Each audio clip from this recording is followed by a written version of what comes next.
Good morning. This is Chair Brian Haggerty of the El Paso Community College Board of Trustees, welcoming everybody to our special meeting on August 7th, 2021. Let me read here. To ensure proper social distancing, limited seating is available. The meeting will also be available through a video audio feed at youtube.com/goepcc. All backup and related materials for the meeting can be accessed at the following link: epcc.edu/administration/board of trustees. I'd like to welcome you all. And Pam, can you call the order, please? Yes, sir. Mr. Uxer. Present. Mrs. Robles. Present. Ms. Sanchez. Here. Dr. Graham. Present. Ms. Nahara. Here. Ms. Pena is not going to be here. Mr. Haggerty. Here. And before we get started, Dr. Amaya, could you lead us in the Pledge of Allegiance, please?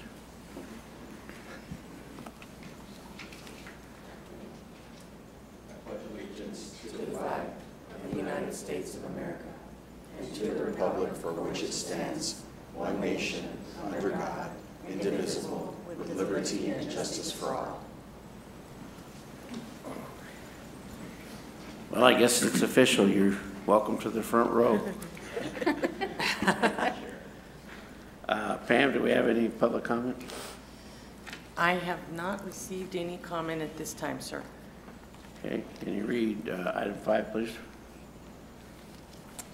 Section 5, Administration. Item 5.1, Dr. Julie Penley, Vice President of Research, Accreditation, and Planning, will provide an overview of the July 30th, 2021 TASB TACCA post-legislative seminar, including forthcoming updates to TASB policies and college practices. Thank you. Thank you, Chair. Good morning, everyone. This workshop was an overview of the 87th legislature. It was an all-day summary of the 1,073 bills that were passed. So you can imagine it was a bunch of information. Of those 1,073 bills that were passed into law, there were a total of 306 that impact higher education, including El Paso Community College. I broke down the general categories of impact in the handout that I provided, as well as a list of the specific bills that are now enacted. Some went into effect immediately. Some will be going into effect either September 1st or the start of the 2021-2022 academic year. The seminar was presented by a series of attorneys from around the state. Each one provided a piece of the legislation that they felt was important. But as you can see, there were many across the board of the TASB work that you all have been plodding through for the last several months. In my impression of that seminar, most of the legislation that will impact the college has to do with the personnel area, including TRS and TRS retirees. The peace officers, including their actions as employees, and also protections for them as employees in terms of paid leave, in terms of protections if something unfortunate were to evolve because of their actions while on duty. And as you might expect, a lot of legislation involving students and from high schools in terms of dual credit and PTECs, all the way through continuing ed and workforce development. I was personally pleased that there were so many bills passed into law that impacted workforce education and expanding those opportunities to students, most notably through the TRUE legislation, Texas Reskilling and Upskilling. At this point, because I'm not I'm happy to answer any questions or provide any summaries about specific bills that you see in your list that catch your eye. Dr. Penley, I have a question on how many people attended that, just yourself? So it was a virtual event. I skimmed the attendee list, and I believe I was the only one from the college, but I can't swear to that. Because those are usually very, in the future, when they have that kind of workshop, it'd be great to have like Yes. Dr. Peña and Yes. some of the head people of the departments joining, because again, it's got so much information. I absolutely agree. This was my first seminar, and it was the proverbial drinking from the fire hose. But I'm a big advocate. I really appreciated that opportunity. I did share the materials with our Scott Hulse team and with Cabinet. And with a few other key individuals, the Chief of Police, Ruben Gallardo, and Purchasing, and Ruben shared that he normally does attend when it's in person in Austin. So historically, we've had representation, but I agree 100% that this is something we do need to send more than one person to report back, because it is so much information and it's so important to our functioning as an institution. So the challenge now is to set a system in place, unless you already have it, that gives feedback from the people that you share the information with, to make sure that those things are in place. Otherwise, we start changing policies or adjusting them, and then people are, well, what happened here? This way, every department that's impacted should be aware of it. So setting up a system that we can track, that everybody that received it knows about it, and that way you've got accountability on you, that you disseminated the information, because it's a lot. It is a lot, and and I know that many of the trustees have been in this situation where you're sitting in a training or a workshop and you're trying to take notes fast and furiously, and we received some of these materials just a few days ago, and so I've been beginning to go through them. I've reached out and shared a few specific bills with cabinet officers or with others at the college. For example, one of the pieces of legislation that just went into effect puts a moratorium on the 6-drop rule for students during the pandemic. So we had to get that word out immediately to counselors and to the registrar and to the instructional team.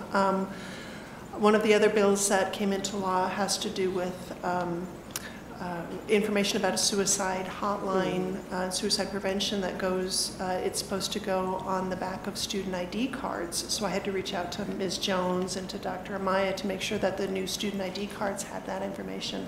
So it will take some time to, but I sent out the ones that I felt we needed to be aware of immediately, signage and practices. But one of the advantages of subscribing to the TASB services is they will be helping us update our legal policies as well as our local policies. And those legal policies are expected to automatically populate into our portal sometime in October. And then the local policies, I will be presenting those to you for review and adoption. As those become available, they're tentatively looking at late November to begin to roll those out. So, but you're absolutely right, a tracking system and a documentation system, not only of the policies, but how does this impact our college procedures, our practices? Absolutely. Because I know that many of them are going to be okay till September, but there were so many of them that immediately they become effective, and it's like, whoa. It was a fabulous seminar, and I'm glad that I was able to attend and to begin to disseminate this back to this body and to cabinet and to the rest of the college. Well, thank you for taking care of that.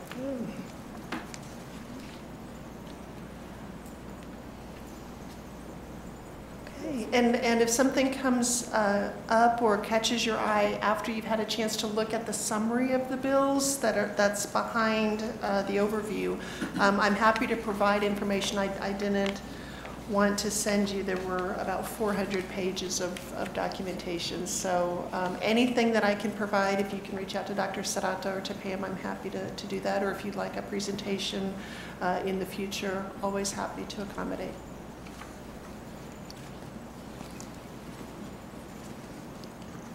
Where is that information at, Dr. So the cover page has an overview of the seminar with the breakdown of the 306 new laws. And then behind that, there's a few pages of a table of contents of each of the bills that were enacted. So if something, for example, tell me about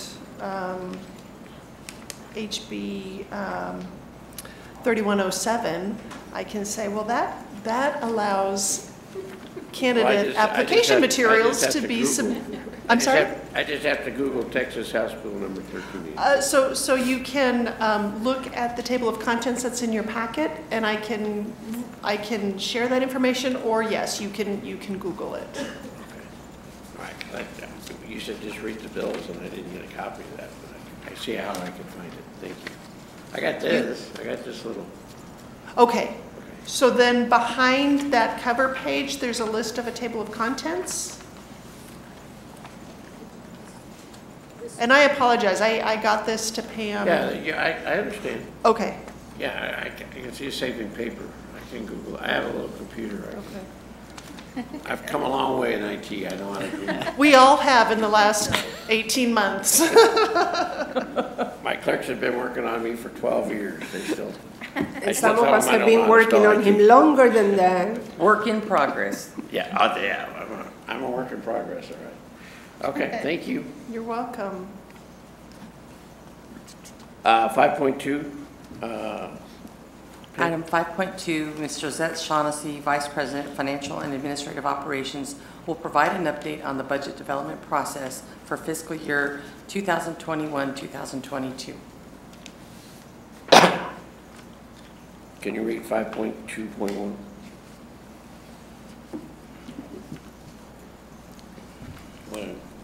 You want her to introduce herself? I want to make a motion to move 5.2.1 to executive session.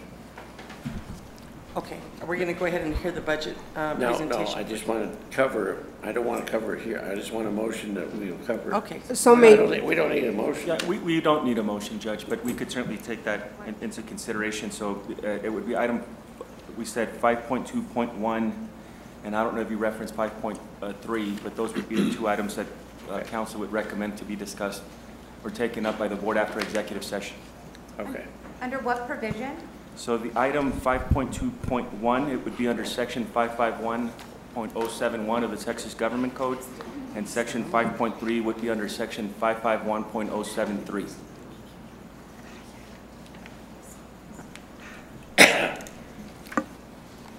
Thank you, Councilor. I'm sorry, so which ones? It's 5.2.1 and which is the other one? Item 5.3? 5.3. Thank you. So Josette, you get to talk to us about 5.2.2.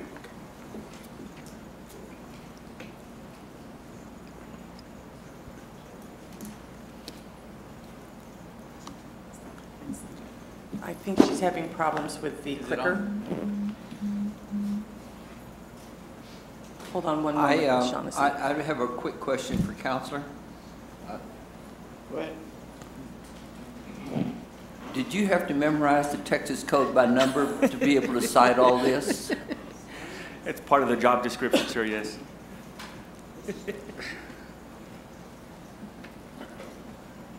Doesn't your head hurt?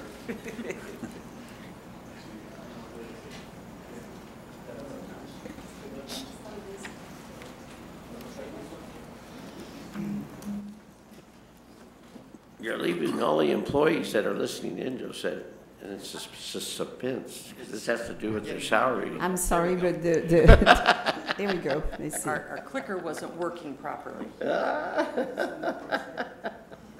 I'm sure they're all listening in.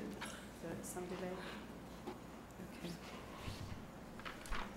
I mean, I we put this presentation together, and I should know it by heart, but I still need a little help, little assistance with the remote here to certainly get started on this presentation.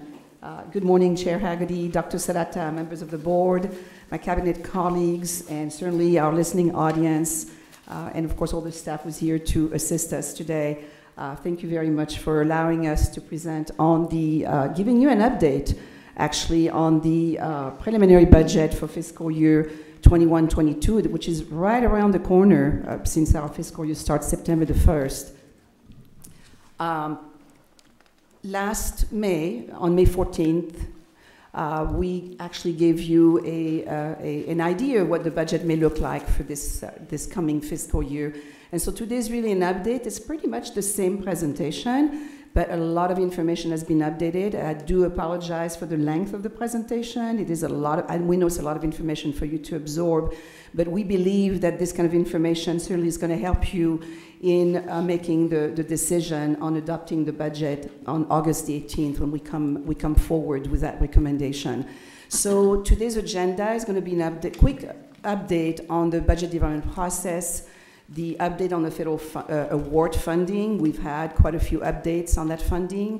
The update on the projected revenue and the budget, the projected revenue and preliminary budget for next fiscal year, our budget strategies to balance the budget, and in our next steps. We're going to be doing the next 10 days prior to all of you adopting the budget for next year.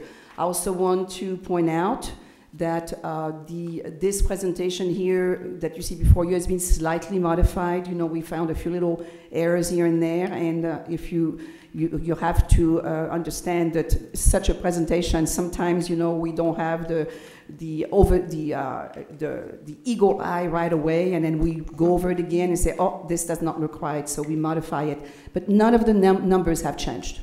So whatever you're going to see here in terms of numbers, it's the same as what you have on your presentation. It's more like cosmetic changes. We believe in doing a professional job, so we hope that this accomplishes that.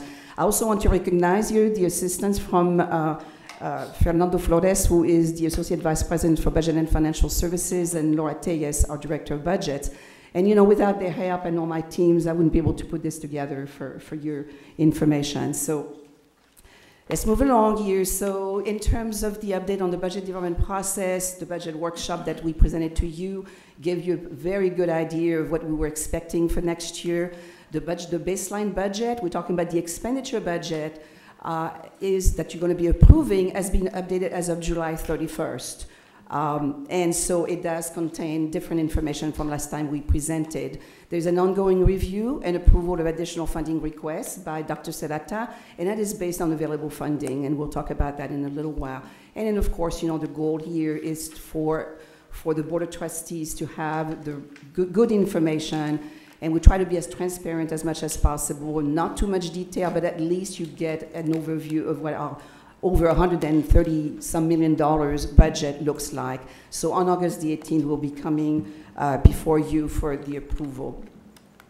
As I mentioned before, the current fiscal year revenue is going to be the basis for the revenue projection for fiscal year 21-22. As you know, if you recall, when the budget was adopted last August for this fiscal year, we were experiencing some major challenges where all major sources of revenue were impacted, and therefore we had to adopt a budget that was based on reduced revenue from the prior year. So we continue that trend, and I'll explain in a little while how the federal funding is going to be helping in that vein. Fiscal year 21-22 is the first year of the 22-23 biennium. And of course, we know that every new biennium, we have new state appropriation. Could be the same, could be higher, or could be reduced. And so we'll talk about that in a little while.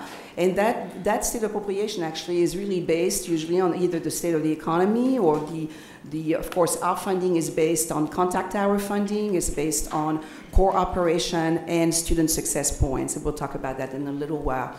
The budget for fiscal year 21-22 is, as usual, you know, we don't look at a budget that is increased 10% every year, for example. It's always based on the rollover budget, and then it's adjusted as needs do arise. Additional requests are considered only for essential needs. There is no wish list. There could be a wish list. We basically say if it's not essential, we can fund it, you know. We try the best we can, certainly, to do that. But increasing overhead costs, benefits, and other critical services are always considered. And certainly, last but not least, we always have our employees in mind when we look at the budget for the following year. We do the best we can to provide some kind of a salary enhancement to certainly recognize the service by our employees, full-time and part-time staff. And that's, of course, based on availability of funds. And as a reminder, this current fiscal year, we were not able to grant a salary enhancement. So the recommendation for next year will actually, hopefully, contain something like that for your consideration. What kind of planning do we have to do? Well, as I mentioned, next year is the first year of the 22-23 biennium. We have to plan for state appropriations. So when I presented to you last May, I believe that contained a decrease in appropriation. And it's still there, except that decrease actually went down a little bit. It is not as high as we anticipated. It's still not what we would like it to be, but at least we did not have a drastic decrease as we were anticipating. Tuition and fees is based on the tuition rate schedule, effective fall of 2020. Just as a reminder, next fiscal year, fall of 22, will be the beginning of a new cycle for tuition rate increase. And so, but this next fall, we keep the same rate as we have had in fall 2020. And the tuition and fees, of course, revenue is based on current year enrollment. So as you know, we've been experiencing some decrease in enrollment due to the health crisis. And this year's budget was, as just a quick reminder, this year's budget was based on revenue from tuition and fees that was 20% lower for the fall semester, the fall of 2020, 7% lower for the spring semester, and in the summer was projected to be the same. And I'll explain in a little while what has transpired for this fiscal year, but the bottom line here is that now this is the second year in a row that we continue reflecting revenue with tuition and fees that is lower than it has been pre-COVID. And so we'll talk about ways of having some kind of remediation for that, because obviously our budget has to be balanced with those kind of revenues. So we'll talk about that in just a little while. Property taxes, this is the major source of revenue for El Paso Community College. That is the highest source of revenue. And it's also challenging to estimate what property taxes is going to be next year. And the reason why is in the last couple of years, under Chapter 42 of the Property Tax Code, now those disputed values from taxpayers is excluded from the certified valuation. However, when the bills are being sent out in October, they do include those valuations and, of course, the tax that is derived that the taxpayer has to pay. So that means that I have to budget based on the certified valuation that excludes those valuations. And then when the money comes in October, when the bills go out, the taxpayer is actually paying on that valuation. And later on, if they're going to court, they're going to seek a refund if they are successful in court. So you will see in a little while that the tax revenue for this current year is much higher than what we had projected. And I'll explain that in just a little while. So again, quite a bit of challenge in terms of calculating what the property tax revenue should be and still stay conservative, but not so conservative that you're not able to fund a budget.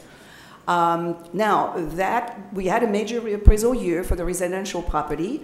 I was talking to Dinah Kilgore the other day, and I was asking her if she was staying away from the public because obviously it's been very much challenged and significant protests. Normally they have about 20,000 protests. During a reappraisal year here, they got about 35,000 protests. And quite a few of them are going to end up in court. And so we are looking at potential litigation. If successful, then we are looking at having to refund some of those taxes that we collected this fiscal year and the past fiscal year. Now, we were told because of the backlog in the court system, due to obviously to the health crisis, those cases probably will not be heard or settled until either 22 or 23. So we still have some time to plan. And we have planned for it, by the way, because I always reserve some money in our projection in case we do have some significant refunds. We have to plan for additional funding needs, as I mentioned earlier, so I won't repeat that. What continues to impact us, very important that we have to consider, is the implementation of GASB's 68 and 75 on unrestricted net position.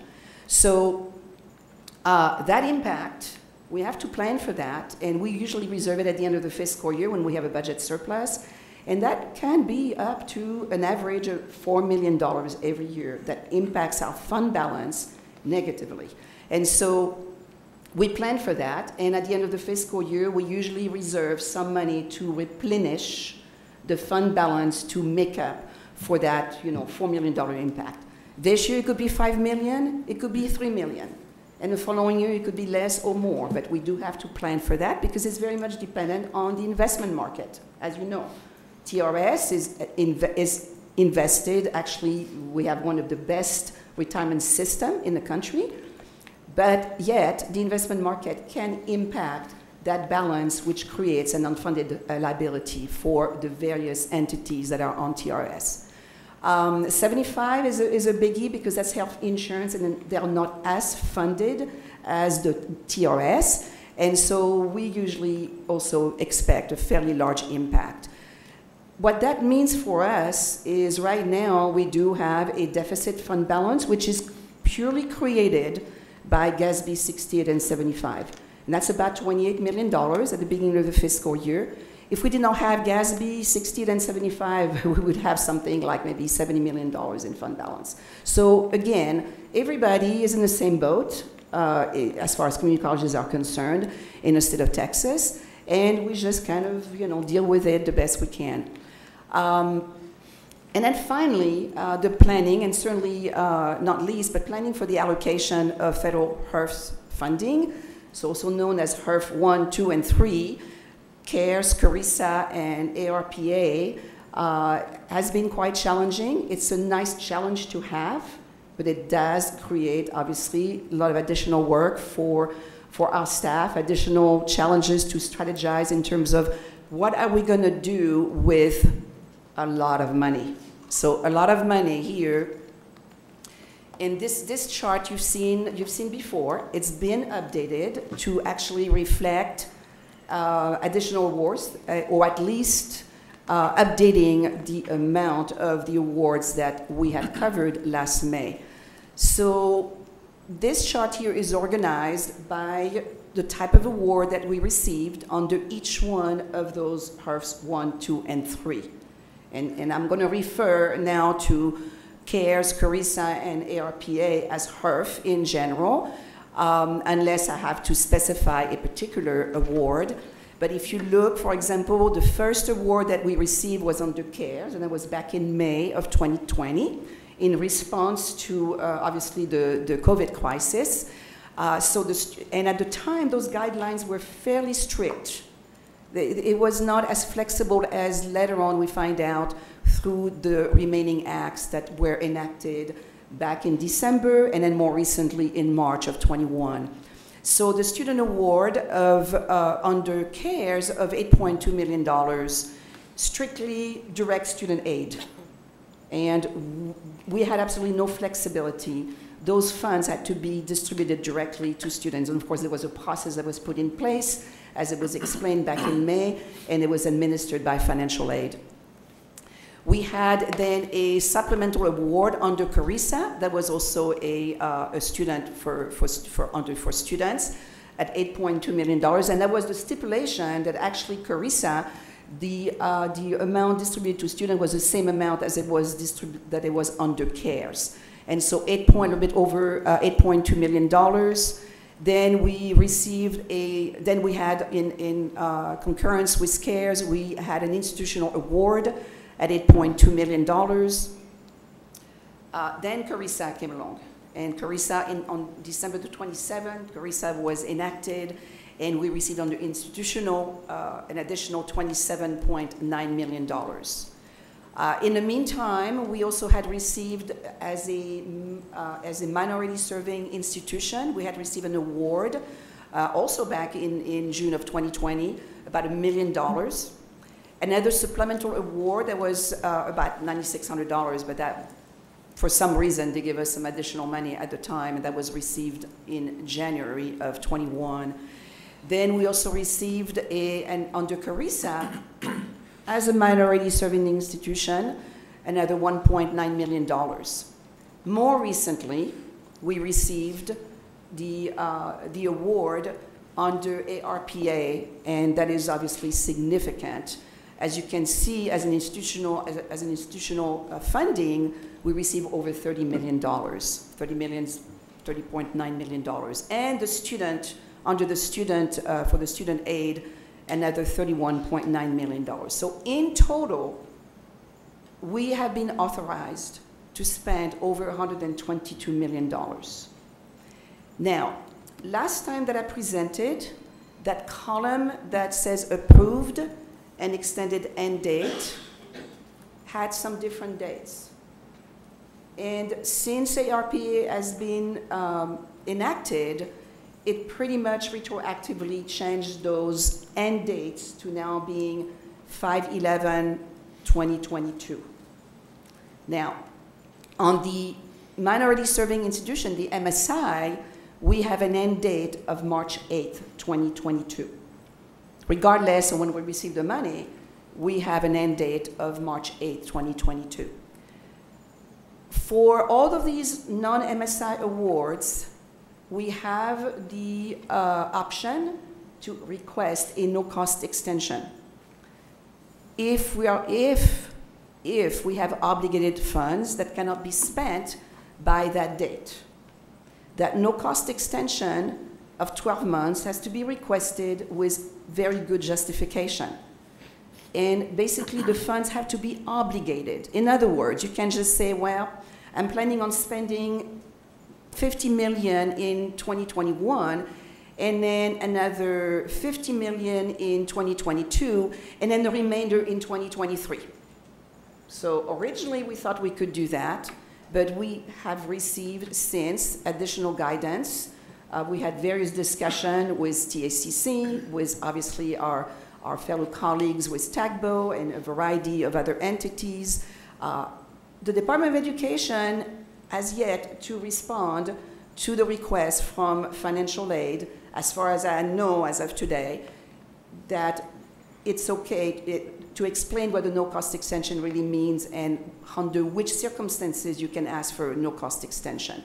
Now, I know that Dr. Serrata has a lot of clout, and he actually discussed that with Secretary Cardona, and who referred him to a question, I think it was the FAQ 39 on the guidance. And basically, again, yes, you can request a no-cost extension as long as the funds are obligated. I don't know, Dr. Serrata, if you'd like to add anything to that. Thank you, Ms. Shaughnessy. What I would say, it was not directly to Secretary Cardona. We did get to meet with Secretary Cardona, and one of my questions was asked to him, but that one was not. This was the staff at the American Association of Community Colleges who believed that the guidance that was provided on May the 11th, question 39, allows for us. I read it the same way that you and Mr. Flores read it. I do not believe that that provides the no-cost extension. They seem to think it's very clear.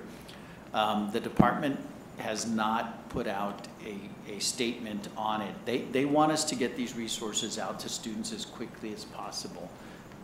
We do not dispute that. It's just an inordinate amount of resources. You think about 87% of our first-time in college students are on some type of aid, of which 97% is Pell or scholarship. So the vast majority of our students are already on Pell. And then we've received about $50 million additional dollars to provide to students. I just would like to be able to use it as wisely as possible. And the federal government has not been willing to put out a statement that says we could receive a no-cost extension for that aid. So our plan, what Ms. Shaughnessy will cover, is our plan is to get more than $50 million out in the students' hands between when we started this in 20 through the spring of 22. Dr. Strada? Yes, sir. Question. Two things. First of all, explain to me what you mean by no cost. Does that mean that if you extend it, well, they're going to they get to keep some of it? No, the no-cost extension is, we would ask the federal government for a no-cost extension to be able to utilize these resources longer than the period that they have provided to us, and they would say, yes, you can do it, and you don't lose any resources. We're not going to require that you send any back. We have the understanding, quite literally, that we can do that with institutional portions of these resources, but not with the student portion. So the meaning is that if there's a cost, that what they'd say, well, you could have 80% if we extend it. Yeah, so that's what the no cost means. Second of all, in looking at this, I look and I see in the very first student award under what CARES is $8.295 million. And then under ARAPA, there's a student award of 31.9. Are all those monies, if I remember you saying that the 8.295 had to be directly attributable to students' tuition and subordinate costs associated with that. Is so the same rules applied to the 31? So the Biden administration, covering that in the next. Yeah, the Biden administration has provided more leeway to be able to tie it towards enrollment. The original CARES dollars were to be distributed directly to students, and they were based on who was enrolled as of March 13th, 2020 in that spring semester. So that those resources were not able to be tied to enrollment. We have the ability now to tie them to enrollment. We can ask students if they want this to be applied to their tuition and fees. I will share, and I shared with the staff, Secretary Cardona mentioned El Paso Community College directly in that we went forward with relieving debt for students. And we utilized the institutional portion of our HERF dollars to waive approximately $4.2 million of debt for over 5,000 students. Is that debt meaning institutional loans? Correct. Institutional debt, whether they owed us tuition and fees, whether they owed us loan resources. Well, I mean if the student actually got a loan from a bank or something like that, and no, it had to be tied to the institution. So if it was a loan that was from a bank that was not through a federal loan company, we wouldn't know that they were utilizing it for that. So these were institutional debts that the student had, Mr. Uxer. But this was applauded by Secretary Cardona and the administration as the way that institutions should be utilizing these resources. It is as of March 13, 2020, any debt that was incurred from that point forward. And we went ahead and moved forward with that. And he mentioned El Paso Community College directly in the meeting I was in. But essentially focused, dedicated to student relief. Yeah, okay. Correct. Thank you, Dr. Serrata. Thank you. And certainly this, Mr. Axer's question certainly is a perfect segue here to the next slide. So here is just if you look in summary, in terms of the total amount that has been authorized for the college to spend on the resources, on those needs that are directly related to the health crisis. So that's the other thing, we have to be cautious and we have to be very cognizant that there are certain requirements from the federal government to how we spend those funds. And so that's exactly what the next slide is showing. In general, obviously I know this is a lot of detail, but it kind of gives you an idea of what we've been doing so far and what we will be doing going forward until next May. So as mentioned earlier, the CARES Act was pretty stringent, very in terms when it comes down to student aid. We could not just tie it to enrollment. We had to just give that money directly to the student. If they were enrolled in the spring, they were enrolled in the summer, we could just go ahead and based on the system that was developed by financial aid, that went directly to the student, direct awards. Under the CORISA, that really relaxed those rules. We actually could use it, of course, for student aid, but we can also use it for student debt that has been incurred as of March 13 with a waiver. Okay, with a waiver. If we use institutional funds, and we can, under CORISA, we can use institutional fund to also waive that debt. But if we're going to use student fund, then we need to have a waiver.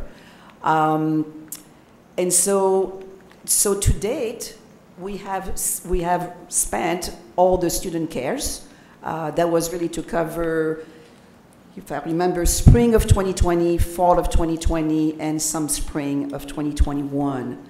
Under CARISA, we have spent so far a little bit over $1.3 million, and that was for the summer of 2021. We still have a balance of 6.9, and we can use that, again, towards, obviously, student aid and any kind of student debt that is incurred with a waiver. Under the institutional cares, was an award of close to $8.3 million. So far, we have expended a little bit over $5.3 million, and we have a balance of 2.9. And that was expended to obviously benefit personal protective equipment, known as PPE, any costs related to the transition from face-to-face to online instruction, or even for remote work for employees, student aid, technology. Obviously, technology had a huge part. So Dr. Ridon and her team certainly had a big challenge here trying to upgrade and update the technology and being able to service and to serve our students, employees. And so the technology was a big part, and we're talking here about mobile devices, we're talking about the expansion of bandwidth, we're talking here in terms of internet, we're talking about training on technology, so huge efforts in that area. The CARISA institutional at this point has been expended at $3.9 million, a little bit over that, with a balance of $24 million. And the good news with CARISA, finally, I think the Department of Ed heard our plea, is we have lost revenue. And that lost revenue, really, it would be nice that we were recouped. And by the way, any lost revenue that we're able to claim, we can really spend, it is one time, but we can really spend it on anything that we want. It's not, as long as we can tie the lost revenue to, obviously, the health crisis, losing enrollment certainly impacted our tuition, our distance ed fee, because we waived that. We've been waiving the distance ed fee now since last summer, actually since last spring, if I'm not incorrect.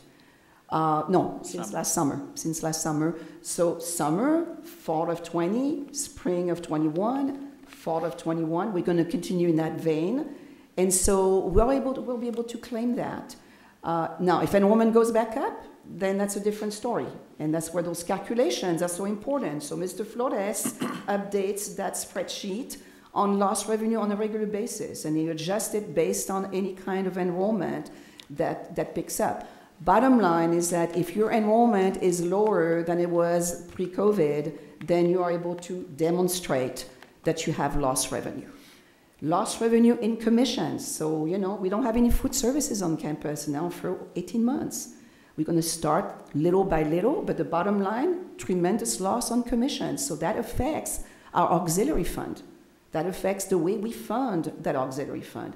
Vehicle registration fees brings in about $800,000 a year. And I know that Chief Ramirez is probably, having anxiety attack because he still needs to provide security and safety on our campuses to make sure that they are safe and secure. And so here we're able to recoup those revenues. And it straight goes into, as we draw down that money, it goes straight into, obviously, to replenish whatever we need to cover for one-time funding. We cannot, and I will show that to you in a little while under the budget strategies and budgeted revenue, projected revenue for next year, that we are not counting on those revenues to balance our budget. We have to be very careful about doing that because we still need to be self-sufficient. But can it cover some one-time expenses that we need during the year? Absolutely, we can do that. Can we replenish the fund balance with that? Absolutely, we can do that. Because if we had gotten those revenues, it would have come in to actually fund our budget accordingly. So, with that said, when it comes down now to the institutional CARISA, lost revenue from distance ed fee, that's where we actually applied it, the $3.9 million, it contains the drawing the drawdown for lost revenue, but we also discharge student debt. And at 3.9, I believe we have about $3.2 million in there. Fernie, is that correct?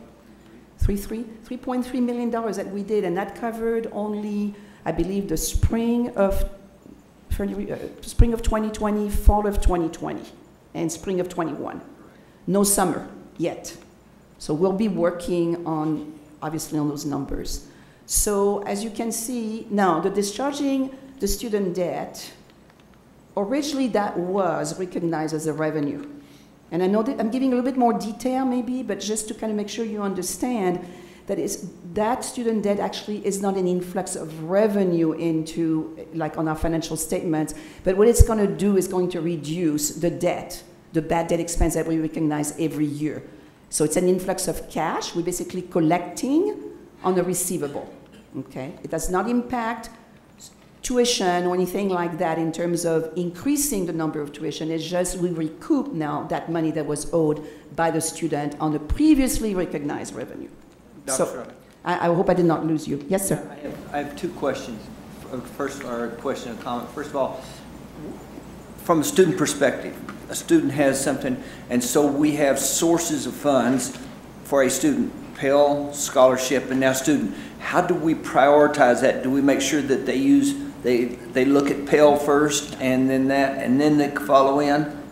Yeah, Mr. Uxer, so with regards to tuition and fees, Pell will always hit first. So Pell will be what they utilize, and essentially, quite frankly, there's little reason why a student wouldn't be able to attend El Paso Community College this fall and potentially this spring at no cost. So Pell would hit, and remember 87% of those first-time in college students are already on Pell. And then we're providing, we've been providing already $750 to part-time students that apply and $1,000 to full-time students. Dr. Amaya and his team have developed a plan where we will turn around and provide an additional $500 for books and supplies. In the middle of the semester, we will most likely provide another benefit. We're working on what we call that to students that are enrolled. Towards the end of the semester, we will provide them with resources to enroll in the spring. We will repeat that throughout the spring with the last resource towards the end of the spring that we hope that students will utilize towards summer and fall of next year's enrollment. It is a challenge, quite frankly, to get through $50 million of student aid. Yeah, and I guess I'd like to make another comment just in general, maybe as Trustee Sanchez says, just to educate the public. This money is not the federal government's money. This money is our money. So it's not like Washington, D.C. or somebody's giving us money. There's $100 million, I look down there, okay? Where does that come from? Taxpayers. It comes from the taxpayers. So we're actually borrowing money from ourselves here in this community, okay? And then what we're saying is it's somebody in the future, but this is not revenue. Revenue means that you have earned something. We haven't earned diddly squat. What we're doing is bringing in other money. We're taking money from the future and bringing it in. It's not a free gift. So we need to be very careful about how we expend it, and we do that. We just can't give it away because we have the opportunity. Yeah, we have judgment power, but if we start allocating for this and for that and for the other, okay, that's somebody else's money that had to work hard for it, okay? So we need to realize that this money comes from our pockets or from your neighbor's pockets, not from Washington, D.C. Washington, D.C. gathers it all and keeps a bunch and only gives us back a little bit. Okay, end of tirade.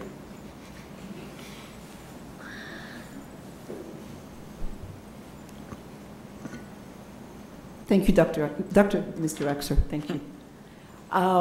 So regarding the next item, the MSI Cares, this was that was the $1,041,000. This has been totally expended.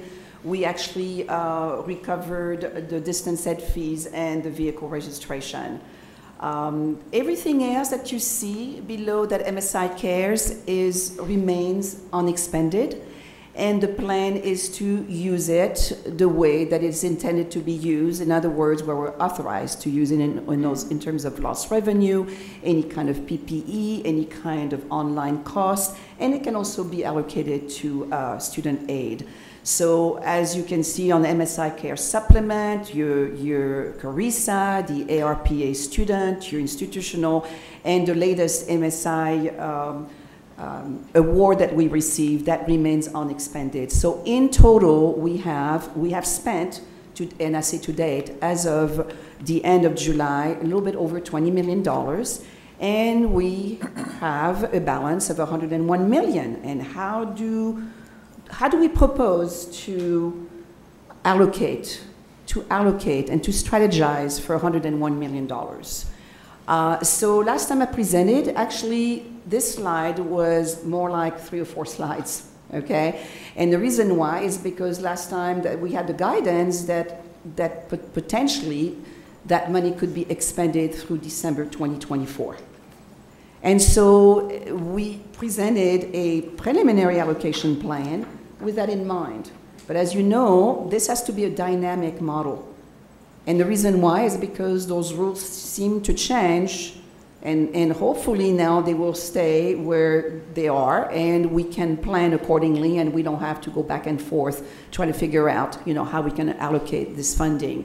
So I have here 2 slides. This has been reduced to 2 slides because now you have, after the end of this fiscal, you have 9 months to spend this money. And so we want to be very strategic. And you're going to see the way that we are allocating, again, this is very preliminary, but the way we are allocating is we are trying to be strategic on where it goes. And first and foremost, to our students, there's no doubt that we have a very needy community, and we also have a community that certainly we need to, the educational level needs to certainly go higher, and we are here to help. And so when we look at the very first section that shows the funds available through July 25th, where we have spent the $20 million, and I won't go over how it was spent, but certainly want to show you that over 53% of these funds has been used towards the students. Another 25% went towards the lost revenue, and an institutional, a little bit over 21%. So again, I think we are keeping true to the letter. The purpose of this funding is to really help our students. The remaining of the fiscal year is to show how we plan on allocating the remaining fund. And again, we have to be strategic how we handle it for this coming fall. So we have like a month left, a little bit less than a month left into the fiscal year, and it's going to overlap into the next fiscal year. So anything that we distribute to our students for the fall, and this is a plan that Dr. Amaya and Ms. Lopez, our Executive Director of Financial Aid, are working on, along with the task force. We have a task force for the HERF grant funding that meets on a regular basis. In fact, our next meeting is August the 12th, and we are going to be reviewing the plan that Ms. Lopez and Dr. Amaya are proposing to benefit our students. And so it's still in very preliminary stage, but we know it's going to benefit our students greatly.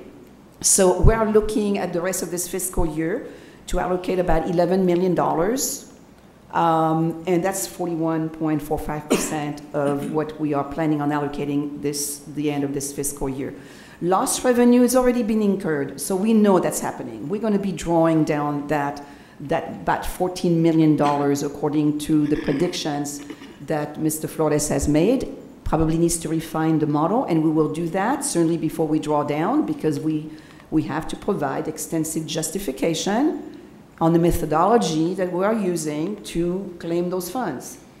And if we don't, we'll get a finding. So I can tell you that Mr. Elliott and Ms. Gomez in the grants management department have been very, very good about reviewing that information, and tremendous resource that we have with the grants department. So thank you thank you for assisting us, because those are very, and sometimes, it's not very popular decisions. because we have to decide, look, does this justification really support the reason why you are claiming this money? And so, you know, we're going to err on conservatism rather than saying, oh, well, the auditor probably won't mind too much. Not necessarily. So we are very cautious on documenting. As you know, anytime that you receive money from private or local or federal or state governments, you have to document when you get an audit. And if you don't, you're going to get written up. And that's not pleasant to have that. So, and it certainly impacts impacts our financial statements. So we want to be very cautious. And in terms of institutional, we plan on spending about $1 million by the end of this fiscal year. So this is the plan, again, is most likely going to change. But going into next fiscal year, that is really the time frame that we need to concentrate on, because if we don't expand that 26 million this fiscal year, the majority of that being lost revenue, well, that means that we need to worry about it next fiscal year, right? But now the plan is for next fiscal year, for the next 9 months, by May of 2022, we hope to expand $75 million, and again, very strategic with our students. So for our students, we're looking at $58 million, and again, we'll have a plan in place to distribute those funds, or close to 78% of that total balance. The rest will be in lost revenue, it's a little bit lower, and again, it could be lower too if our enrollment does come in higher than we are projecting. And then in institutional, mostly going to be spent in technology. We already have a plan from Dr. Riron to basically allocate some funding to, again, mobile devices, technology, hardware replacement, expanding our bandwidth. We're talking here about upgrading our smart classrooms, you know, making sure that we have hybrid classrooms that are in place, so on and so forth. So we're looking at probably about $2.2 million there that she has submitted for our consideration. It's an estimate. It could go down or it could go up, depending on what we actually need.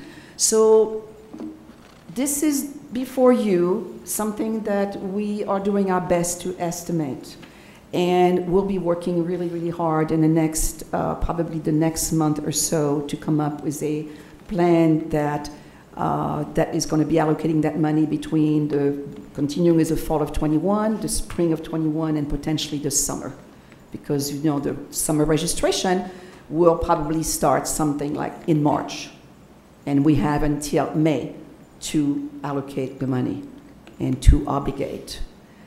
I will pause here at this point. This is a lot of information, a lot of numbers.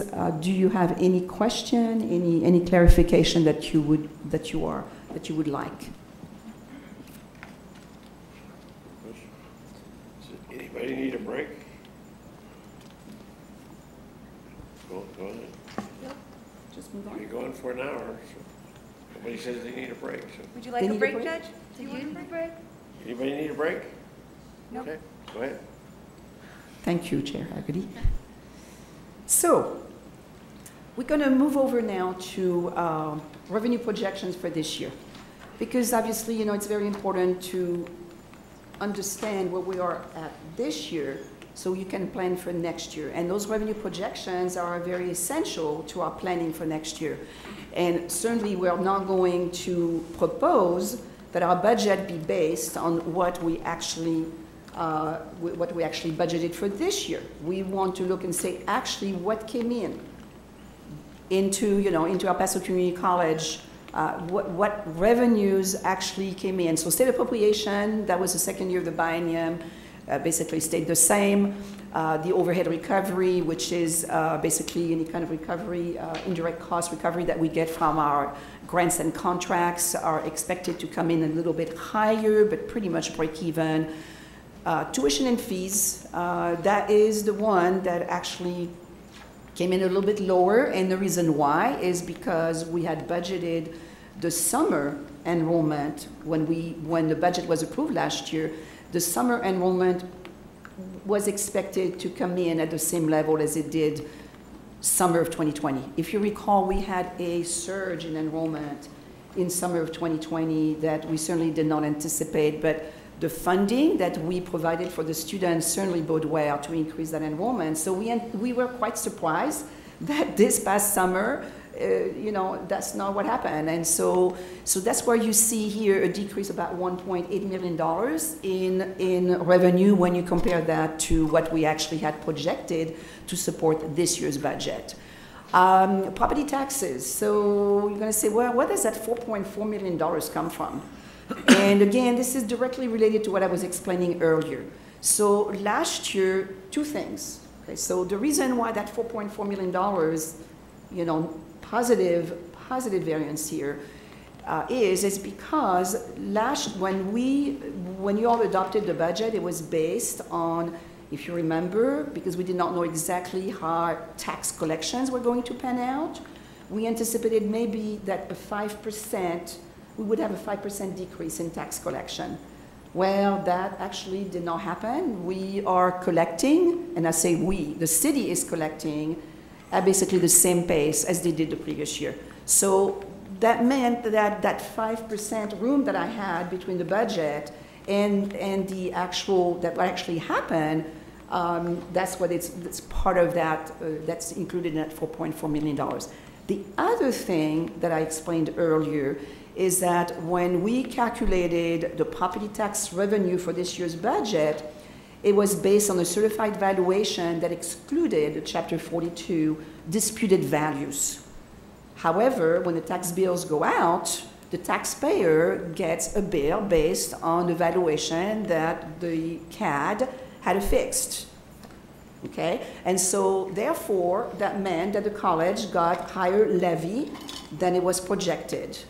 Now, word of caution is those disputed values that taxpayers had to pay tax on is going to be challenged in court. And because it's going to be challenged in court, if they win the case, and we would have to do a refund. So that's the reason why in a little while you're going to see, when I'm looking at the expenses, the total expenses for this year, we're actually going to reserve some money to in case we have those kind of refunds that we have to do on those disputed values. We don't want any surprises. $1.8 million is a lot of money. So, and that's what I'm going to propose to reserve. So, aside from the property taxes, yes, sir. This reserve for funds, historically, I mean, on the disputed value, historically, how much do we have to put in reserve to say that we do have to get? Is it a percentage, or do we set aside a fixed amount, or? It's usually, what I usually do is I look at the kind of refunds we had during the year, and I'm a little bit more conservative. So I had started with $500,000 that I set aside, and then when I started seeing, that our refunds really actually amounted to $600,000, then I started putting it a little bit higher because I didn't want to have a surprise the following year. So it's a judgment call based on what we see. Pretty much historical, yes. Okay, good. But those refunds were not necessarily related to the Chapter 42. So now we have to be very careful, because you have other refunds that taxpayers get, nothing to do with disputed value. It has to do with, their protests are heard by the ARB, and they are basically, granted. Okay. And so therefore we have to do the refunds. And they don't get settled usually until after October 1st, after the tax bills go out. Okay, so, but yeah, right now we have about $1 million reserved. So just to give you an idea, okay, $1 million. If it doesn't pan out, then it goes directly into, it shows as revenue on our financial statements. But would you say generally you are just a little bit over what actual refund, I mean, your estimate or your gut feel is a little bit over? Little bit, but we get surprises every year. Last year, I think we were at like $800,000, if I recall. Okay. So, I try to kind of stay ahead of that, of that little surprise, because I certainly would hate to come before you and having to show that property taxes revenue is lower than we had projected. And it certainly helps us to, at the end of the fiscal year, increasing our fund balance. But that's not the reason why I do it. We just don't want any surprises. But that's a very good question. Thank you. So other than property taxes, other income is anticipated to come in a little bit higher than we had projected. And so in total, if we do not include the self-supporting, in total operating revenue expected to come in about $2.5 million above what was projected to support this year's budget. The self-supporting program, as a reminder, even though you see here a negative variance, they have to be self-supporting, so they cannot, those programs cannot expand more than what they have brought in actually. So just because they have a $3 million budget doesn't mean they spend $3 million. It means that they have $3 million to account for some potential programs that come in during the fiscal year. However, with a revenue of $1.2 million that actually is anticipated to come in this fiscal year, that means that they cannot spend more than $1.2 million. Okay, so really what you want to focus on is actually on total operating, and we're certainly not discounting the revenue that comes in from the self-supporting program, but in terms of financial position, we want to focus on the fact that total operating revenue is close to $2.6 million higher than what we had projected. So wanted to give you just an update. I mean, I know we talked about that last time, but certainly we continue to practice conservatism when it comes down to spending. And again, this is a message we send to all of our cabinet, our budget heads, that basically if you're in charge of a budget, just because you have the budget doesn't mean that you spend it all. If you need it, certainly, that's why you have the resources. But if you don't need it, don't just go, shopping, just because you want to spend the money by the end of the fiscal year. We certainly don't decrease anybody's budget just because they have not spent it, unless it's a variable cost that needs to be adjusted down. But in general, it is very rare that we're going to go to any budget head and say, you spent $10,000 less this year, so that's going to go back to somebody else. We certainly don't do that. Because, we know every year is different. We have different needs every year, and we need to provide the resources for our employees to be able to do their job and serve our students. So we continue to have non-critical travel on hold because it's not budgeted. And if you recall, this fiscal year, we had to decrease the travel budget by $1 million in order to balance the budget. We could not travel anyway. So, and it's kind of one-time type of expense. So as any needs did arise to have some kind of a travel, we certainly provided that funding. And of course, we want to keep our employees safe. So until it's deemed safe, we're going to continue scrutinizing those travel requests. We certainly continue to scrutinize the need for full-time and part-time staff. This is something that our cabinet and, of course, our leadership teams understand, that just because you have a vacant position doesn't mean that you're automatically able to fill that unless you can, you demonstrate the need for that position. And certainly, we need to be cognizant of that, because if you recall, we froze a significant amount of positions last year in order to be able to balance the budget, and I'm talking about $6 million. We did restore some of that during the fiscal year. We had a contingency fund, about $900,000, and we were able to restore about, out of that contingency fund, we were able to fund value about over $600,000, and we'll continue to look at that.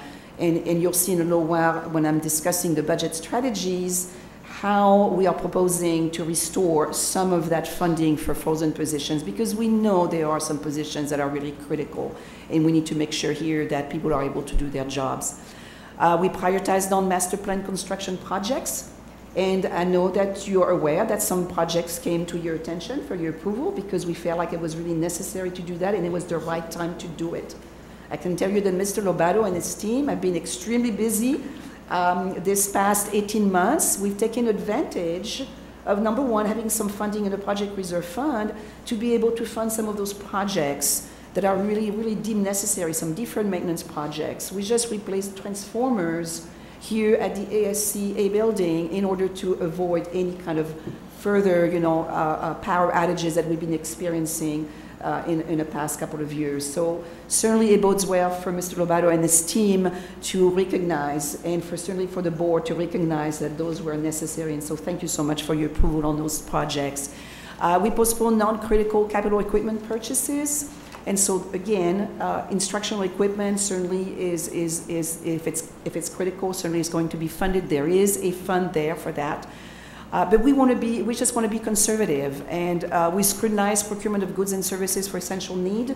The VPs continue to approve or disapprove requisitions if they feel like really no, that's not necessary at this time. It's going to make sense, and really the majority of requisitions actually are being approved, and so that process is actually working very well. And then we identified potential budget savings that can help balance the budget for fiscal year 21-22, and I'll talk about that in a little while. And this is busy, I know, and you have it in your packet. Here, all I want to say is this is just to show you for this year what we are looking at in terms of increase in fund balance, or unrestricted net position. That is the formal terminology that you'll see on financial statements, but really it's commonly known as fund balance. It is not a slush fund. It is not a black hole like we've heard people say. It is truly a business need. This is something that really helps us when it comes down to demonstrating our stable financial position at El Paso Community College. It is important for SAC COC accreditation. It is important for our rating agencies. And in light of the impact of GASB 16 and 75, it is really important to increase our fund balance every year if we can. Fund balance is derived from the excess of revenue over expenses, actual expenses, not budget. Of course, having a budget surplus certainly helps, but it's really a combination. Here, if you look at your total revenue that we anticipate for this fiscal year, we're looking at a variance about $830,000 additional revenue, including the self-supporting program. But look at the budget surplus we're looking at. We're looking at a budget surplus about $11 million. And that budget surplus is directly related to, and you can see that in the bottom of that spreadsheet, try to make it as simple as possible. But at the bottom of that spreadsheet, where do we have savings from? We have savings from we have vacant positions, we have vacancies, anything that has become vacant during the year, retirements, resignation. Those positions, as long as they are not filled, and they are budgeted, by the way, as long as they're not filled, they are generating savings. Okay, so $4.1 million we're talking about here. Part-time faculty salaries.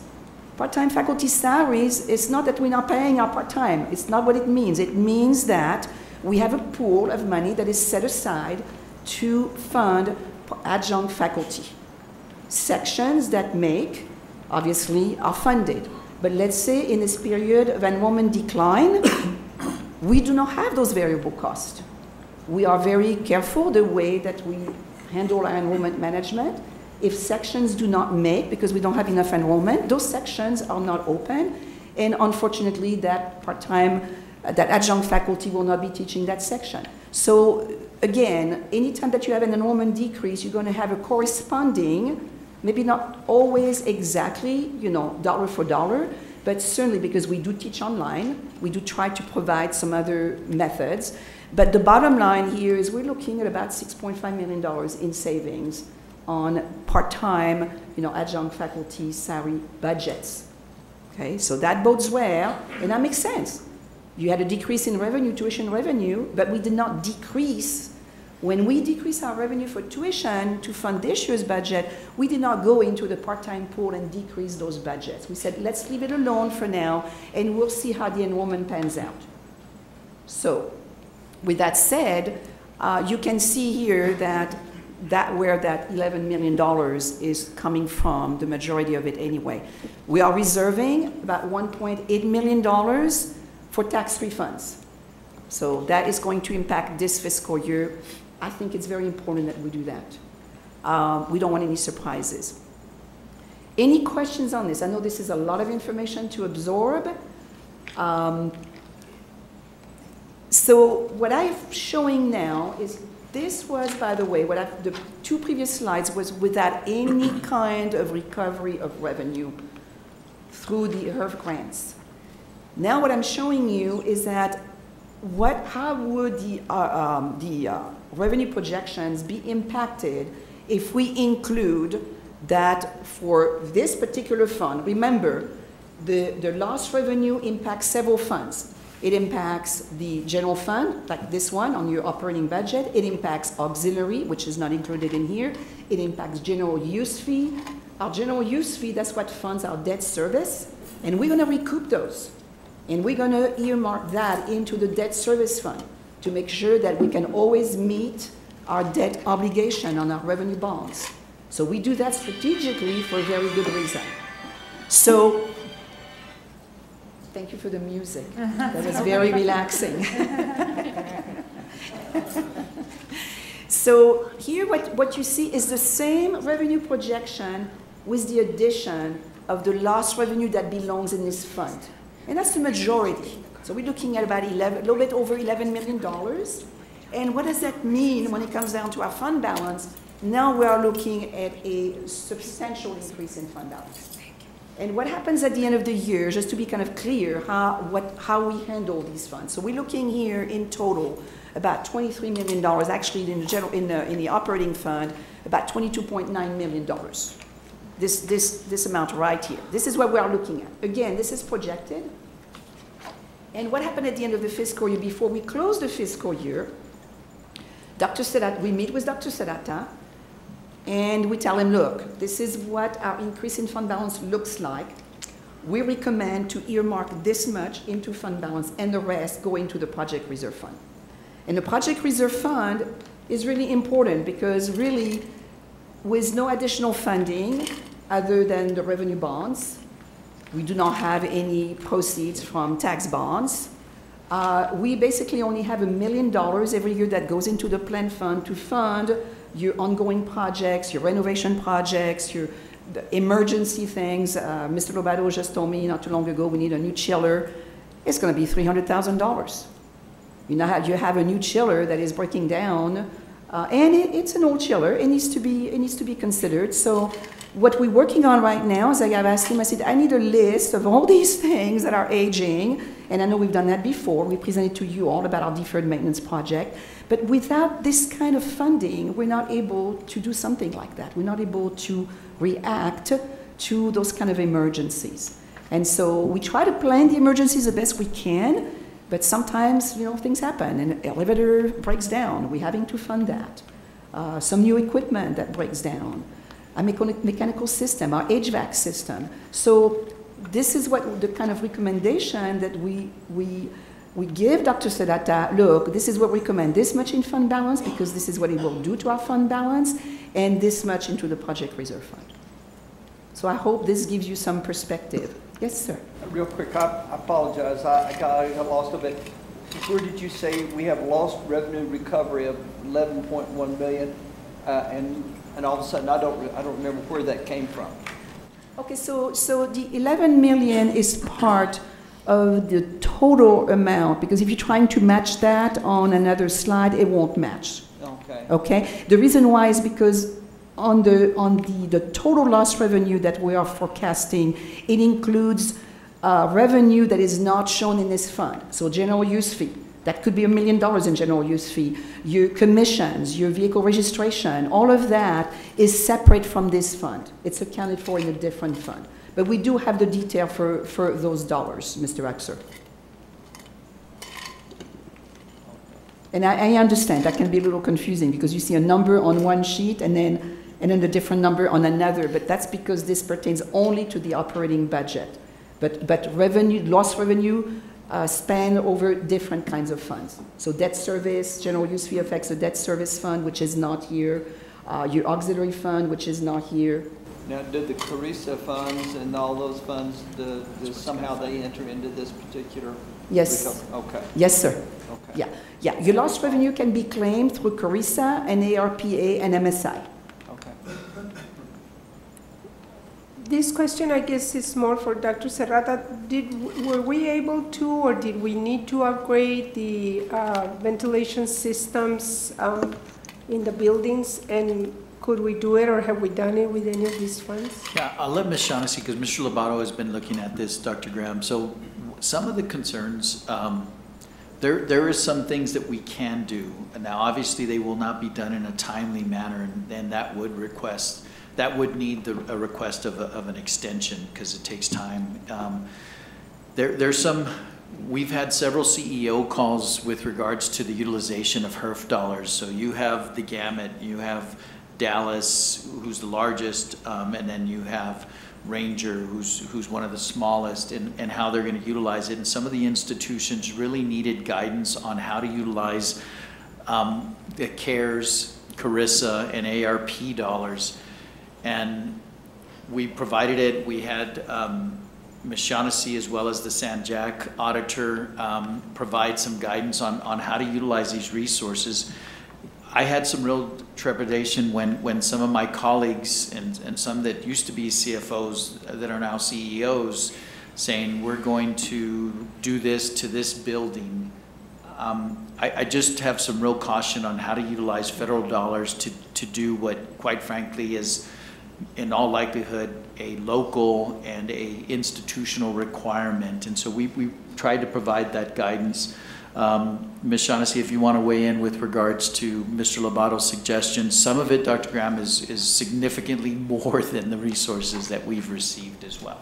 Yes, absolutely. Thank you, Dr. Serrata. So this is certainly a question that we've been asking Mr. Lobato now for a while, and he had actually done a preliminary estimate of what it would take to actually replace our HVAC system that allows for, let's say, kind of filters that would somewhat, provide some protection. It's not even 100%, safeguard. So we're looking at something like $16 to $20 million to change all the facilities that we have. And so, but at the same time, though, Dr. Graham, what we are actually doing, we are making sure that we are our ventilation system are refreshed on a regular basis, on a more regular basis than they used to be. So there is no per se a cost on the hardware, but there's a cost on the utilities that it takes to recirculate the air in the various facilities. So there is something there that is being looked at.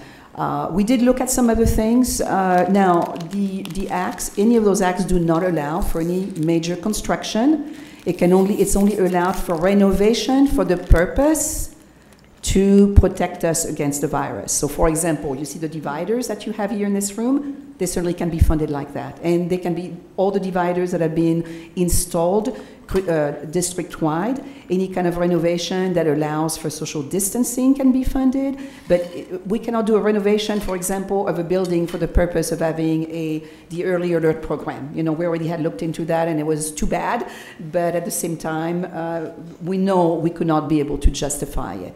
But we will continue to see what we can do in terms of the ventilation system. I know there are certain things that probably can be done, and Mr. Lobato and the Safe Campus Task Force can also look at that.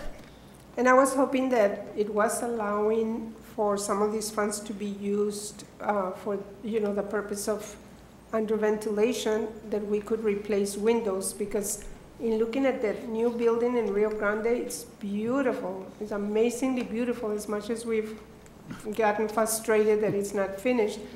But then when you look right next to it, attached to it, is the old dilapidated windows that the old building has. It just looks, So like we do have a budget. Needs to be replaced. Yeah, we do have a budget set aside for the windows, by the way. Okay, good. Yes, especially Rio Grande. I know that it is on our list of things to do. So the windows, I'm trying to remember how much.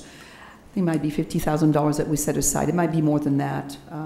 Don't quote me on that, but I believe it's fairly substantial to replace. So this has been on his list of things to do, and I certainly will remind him. But they've been pretty busy with all kinds of projects, and we'll certainly revisit that.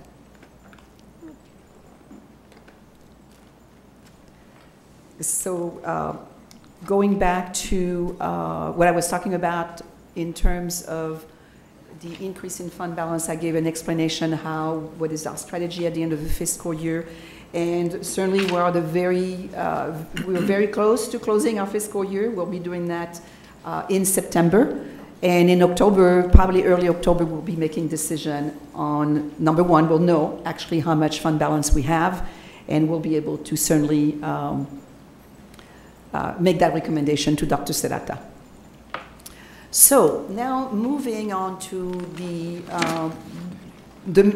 third reason why we are here this morning is to bring forward a recommendation on, or at least a presentation on the preliminary budget for next year. And certainly that is very much depend on our major revenue sources. And as you know, our state appropriations are based on the 87th legislature biennium funding.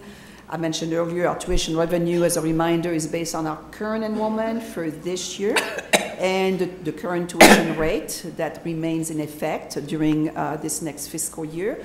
Our property tax revenue is based on the July 23rd certified valuation of $48.9 billion to include new property of $894 million. That new property has been pretty steady every year. If you were to look at past presentation, our new property has been pretty steady. Actually, they were anticipating a lower amount, but it actually panned out to something more favorable. And a result of the certified valuation of $48.9 billion, we calculated our no new revenue tax rate. And the old terminology was the effective tax rate. And if you recall, the last legislature changed that terminology. The last legislature changed a lot of things in the property tax code, has created a lot of challenges when it comes down to the calculation of the no new revenue tax rate, the calculation of the MNO, no new revenue tax rate, the voter approval tax rate, which used to be called the rollback rate, in terms of how do you account for refunds, how do you make the calculation, the notices that we have to do.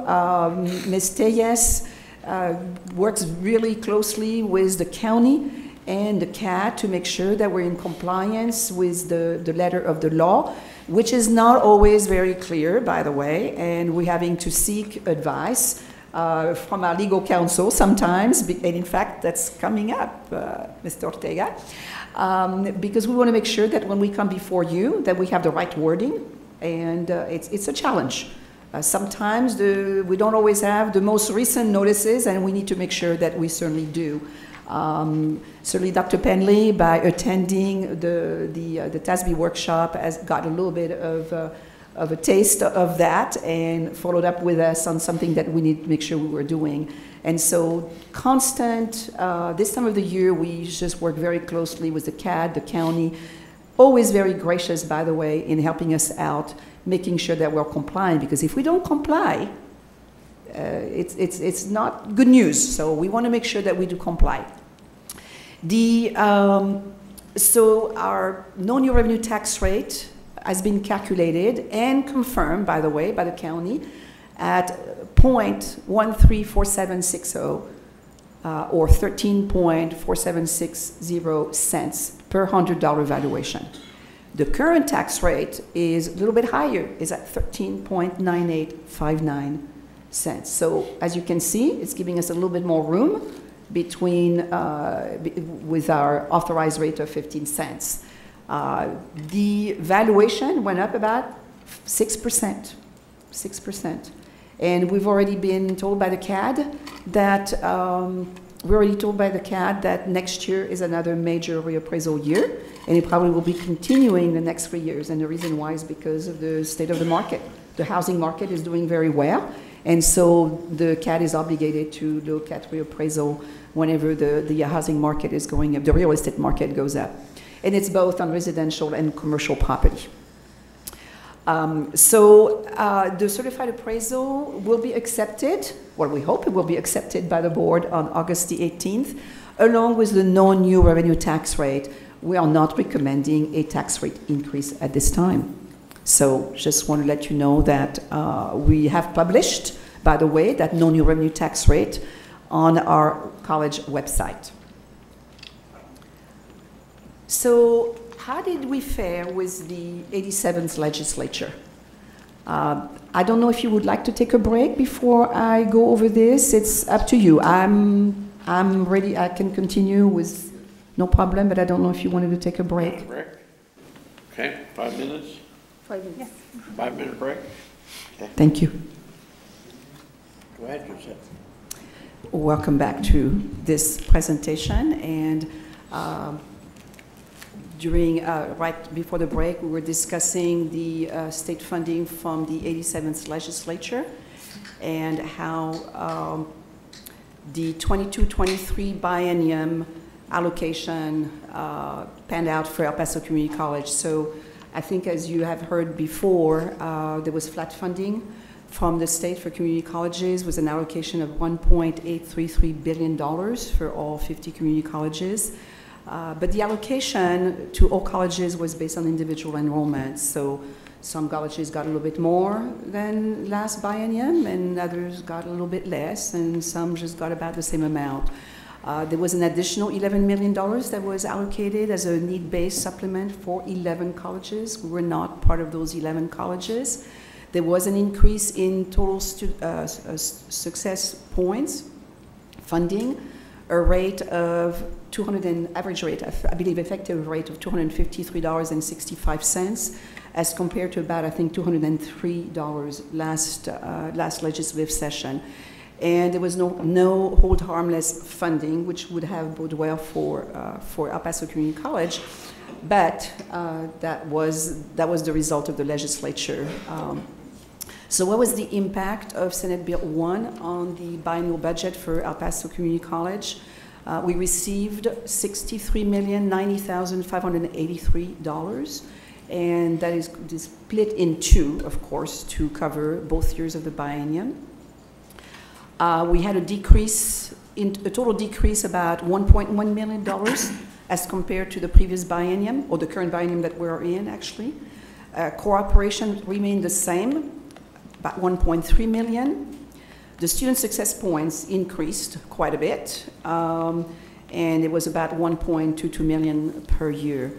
In terms of contact hours, in light of the decrease in enrollment during the base year, and directly related to the health crisis, we had a decrease about $1.7 million per year.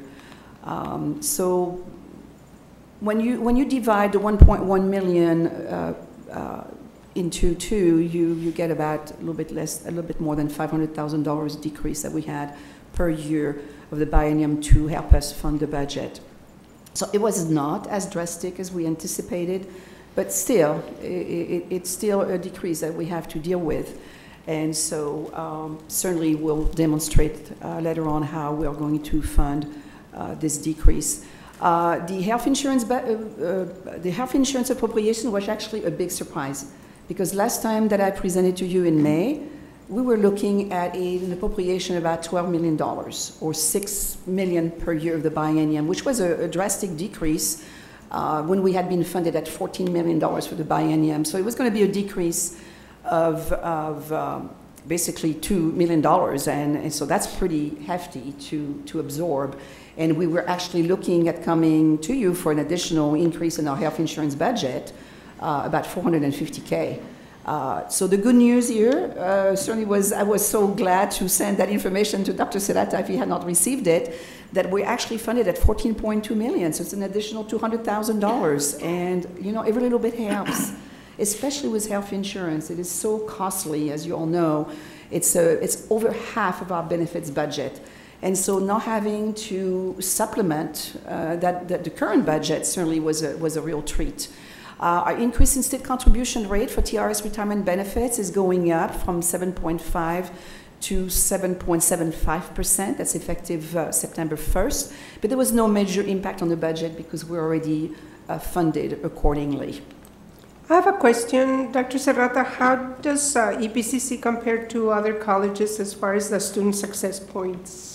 Yeah, Dr. Graham, so the student success points, we continue to be towards the top of the institutions with regards to student success. So our student success core funding, our student success point funding continues to rise. We've continued to see good measures in that particular area. The last time I looked at it in detail was last session, and we were ranked first or second in student success points.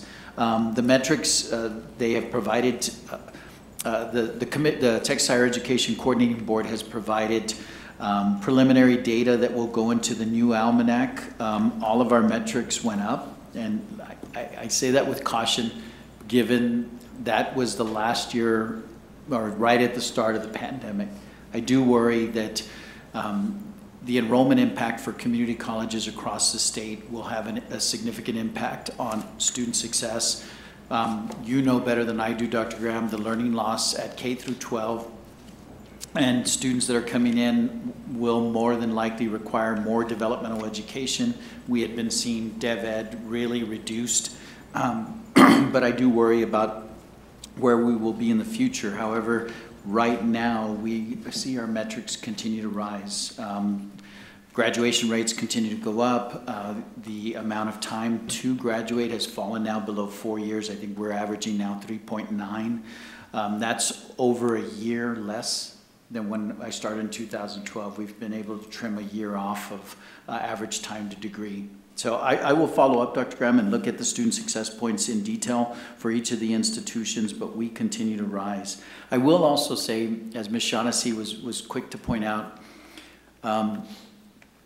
our fund balance, while I believe we need to continue to put resources into our fund balance and to ensure that we're always in a position of strength financially, that was looked at by the legislature, not just for us, but school districts as well, as I'm sure you're aware, Dr. Graham. They're continuing to look at fund balances. They're continuing to look at the hold harmless decisions. We couldn't have asked for the federal government to release data at a worse time. So the legislature received how much resources community colleges were receiving from the federal government just as they were making decisions on hold harmless. And from their perspective, community colleges were fine. So we ended up with a net increase of approximately $5.2 million. That was because of the $11 million that Representative Schaefer from Tyler had put in and advocated for 11 institutions to receive $1 million funds. But the legislature as a whole feels that they did well by community colleges. They feel that they funded us at an adequate level. And quite frankly, if you looked only at enrollment, community colleges would have received a $175 million cut. So they essentially funded us flat. They added those 11 million, which ended up putting us up at about 5.2 million. But I really worry about the 23 session because institutions that saw a very slight increase, I'll give you an example. Austin Community College saw 0.8% enrollment increase, and they received $8.8 million additional dollars. So even if they grow the next session, and if they grow 5%, they will not receive $8.8 million additional dollars. So my concern is in 23, where community colleges end up, and we may all end up taking cuts in state budgets. And so that's my real concern. But the legislature is going to continue to look at our property, pardon me, not our property, they'll continue to look at taxes, unfortunately, but they're going to continue to look at fund balance as well. And we have to be prepared to indicate what we're looking at utilizing these resources for. Dr. Strada? Yes, sir. Real quick, can you just, again, outline what the basis of contact hours, but more importantly, so what constitutes a success hour? Yeah. Sure, Mr. Extra. So back in 2013, community colleges agreed to student success. We agreed to redefine our funding. So you have core operations. At that point, what we agreed to was every institution would get $1 million. So 50 community colleges, every institution would get $1 million. And the logic was every institution, has to have a CFO, Ms. Shaughnessy. Everyone has to have a CFO. Everyone has to have a registrar. So we're going to say everyone starts with $1 million. $1 million for Ranger is quite different than $1 million for Dallas. After that, then we said that we would utilize student success points, which would amount to approximately 10% of our funding, and it would be based on metrics that we agreed to.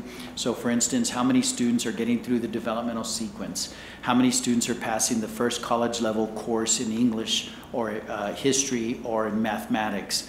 How many students are being retained? How many students reach 15 hours? how many transfer, and then we receive success points based on those measures. We've tweaked them and changed them slightly over a period of time. And then the remaining approximately 90% of funding would be based on contact hour funding, which is the number of students that are in a respective class. It's credit hour funding at the university. For the colleges, it's contact hour funding. And so, for instance, an English class, English 1301, is 48 contact hours. And that means that the student is expected to be in class 3 hours a week, 16 weeks a semester, so 48 contact hours. A biology class is 96 contact hours, and our technical classes have significant more number of contact hours, so the students are funded at a higher level. So those are a quick explanation of how each of these particular buckets are funded at the community college level. Okay. The problem is that they didn't hold to what they initially agreed on as far as the funding, remember? Because we started out where EPCC would have been ahead of the game because we were doing well in so many areas, and then they changed the formula. That's exactly right, Dr. Graham. It was back in 2015. In 2015, our leverage was going to be student success points, and we wanted to actually put more resources into student success points. And at the last minute, they switched that to core operations. And as you see, core operations now is at approximately $1.36 million. So that cost our institution $1 million. So, exactly, and that was going to be my question to you, because I know that, you know, in the matrix we are doing better than some of the other community colleges, but is there, you know, does your team have a focus on those success points? Because that's an area where we can possibly gain some leverage, you know, when it comes to the funding. So that would be one thing. The second one is developmental education already has a very negative connotation. Can we change it in our college to either accelerated interventions or something else that's not developmental ed? Because as long as I've been on the board, that has had a negative connotation. It's remedial education, and it's associated with, we stick kids in that and they stay there because they can't get out of there, which is not true anymore with all the support systems that the college, that EPCC has in place. And so can we look at those success points with your team and see, you know, what else can we do, or maybe have our own internal success points? I know you have some kind of system to monitor the new incoming students, but can we do a better job monitoring the ones that are not incoming students, but that, you know, we have either had for a while and they have left, or they left and then now they came back, so they don't fall under that other system where we can watch to see how they're doing? No, Dr. Graham, I think it's a really valid point. We've looked at foundational studies, different areas of not having a negative connotation. I think you're exactly right. When it was remedial, that was, so we went to developmental, but I think the time has come for us to look at a different nomenclature so that it is not seen as a negative connotation. I will say, so you see that Ms. Shaughnessy indicates that we saw a $1.78 million reduction on contact hours. It would have actually been more significant, and our success points went up 1.22 million. What the legislature did, and this is part of what I'd caution also, is they put additional resources into student success points. The reason that they did that is they know in 23, they didn't want those additional resources to be put in contact hours, because then the 50 community colleges would say, you're cutting our contact hours in 2023. So they did add additional resources into the success point bucket, if you will. So that is something that we'll continue to look at. And you're absolutely right. I know the Commissioner of Higher Ed, Commissioner Keller, is focused on students that have received credits but have no credential, and getting them back into the system to get them to get a credential, in addition to the first time in college students. So we saw a 31% decrease in first time in college students last fall. Right now, I would say that Dr. Amaya and his team, as well as everyone at the institution, have really worked hard. As of this morning, we're down 3% on enrollment. That continues. They continue to close that gap. and we continue to make up ground in that area. And so first time in college students as well is up compared to last year. We're up 18% on first time in college students. Now this is compared to last year. We're still down from 2 years ago, but there's been a significant increase in focus on getting students back into the system and facilitating their success, Dr. Graham. And Dr. Amaya does know that the expectation is 100%, right? He does. He does. And he's working hard at it. He and his team are continuing. Mr. Uxer had asked me to reach out to a student. I sent that to the counselor. The counselor responded to me that they're working today. Kudos, Dr. Maya, because we're working on enrollment. So they're in their offices or they're virtually helping students now and actually reaching out to students right now. Thank you. So how do we fund our budget for next year? So obviously the revenue projections for fiscal year 21-22 that we are presenting here are based on the final Senate Bill 1 and certified property valuation. So we pretty much have a fairly predictable revenue stream here that we can consider to fund the budget. As I mentioned earlier, the tuition and fees revenue is based on the current enrollment. And when I say current enrollment, we're talking here about enrollment that was based on fall of 2020, spring of 21, and summer of 21. So it's been adjusted down for summer.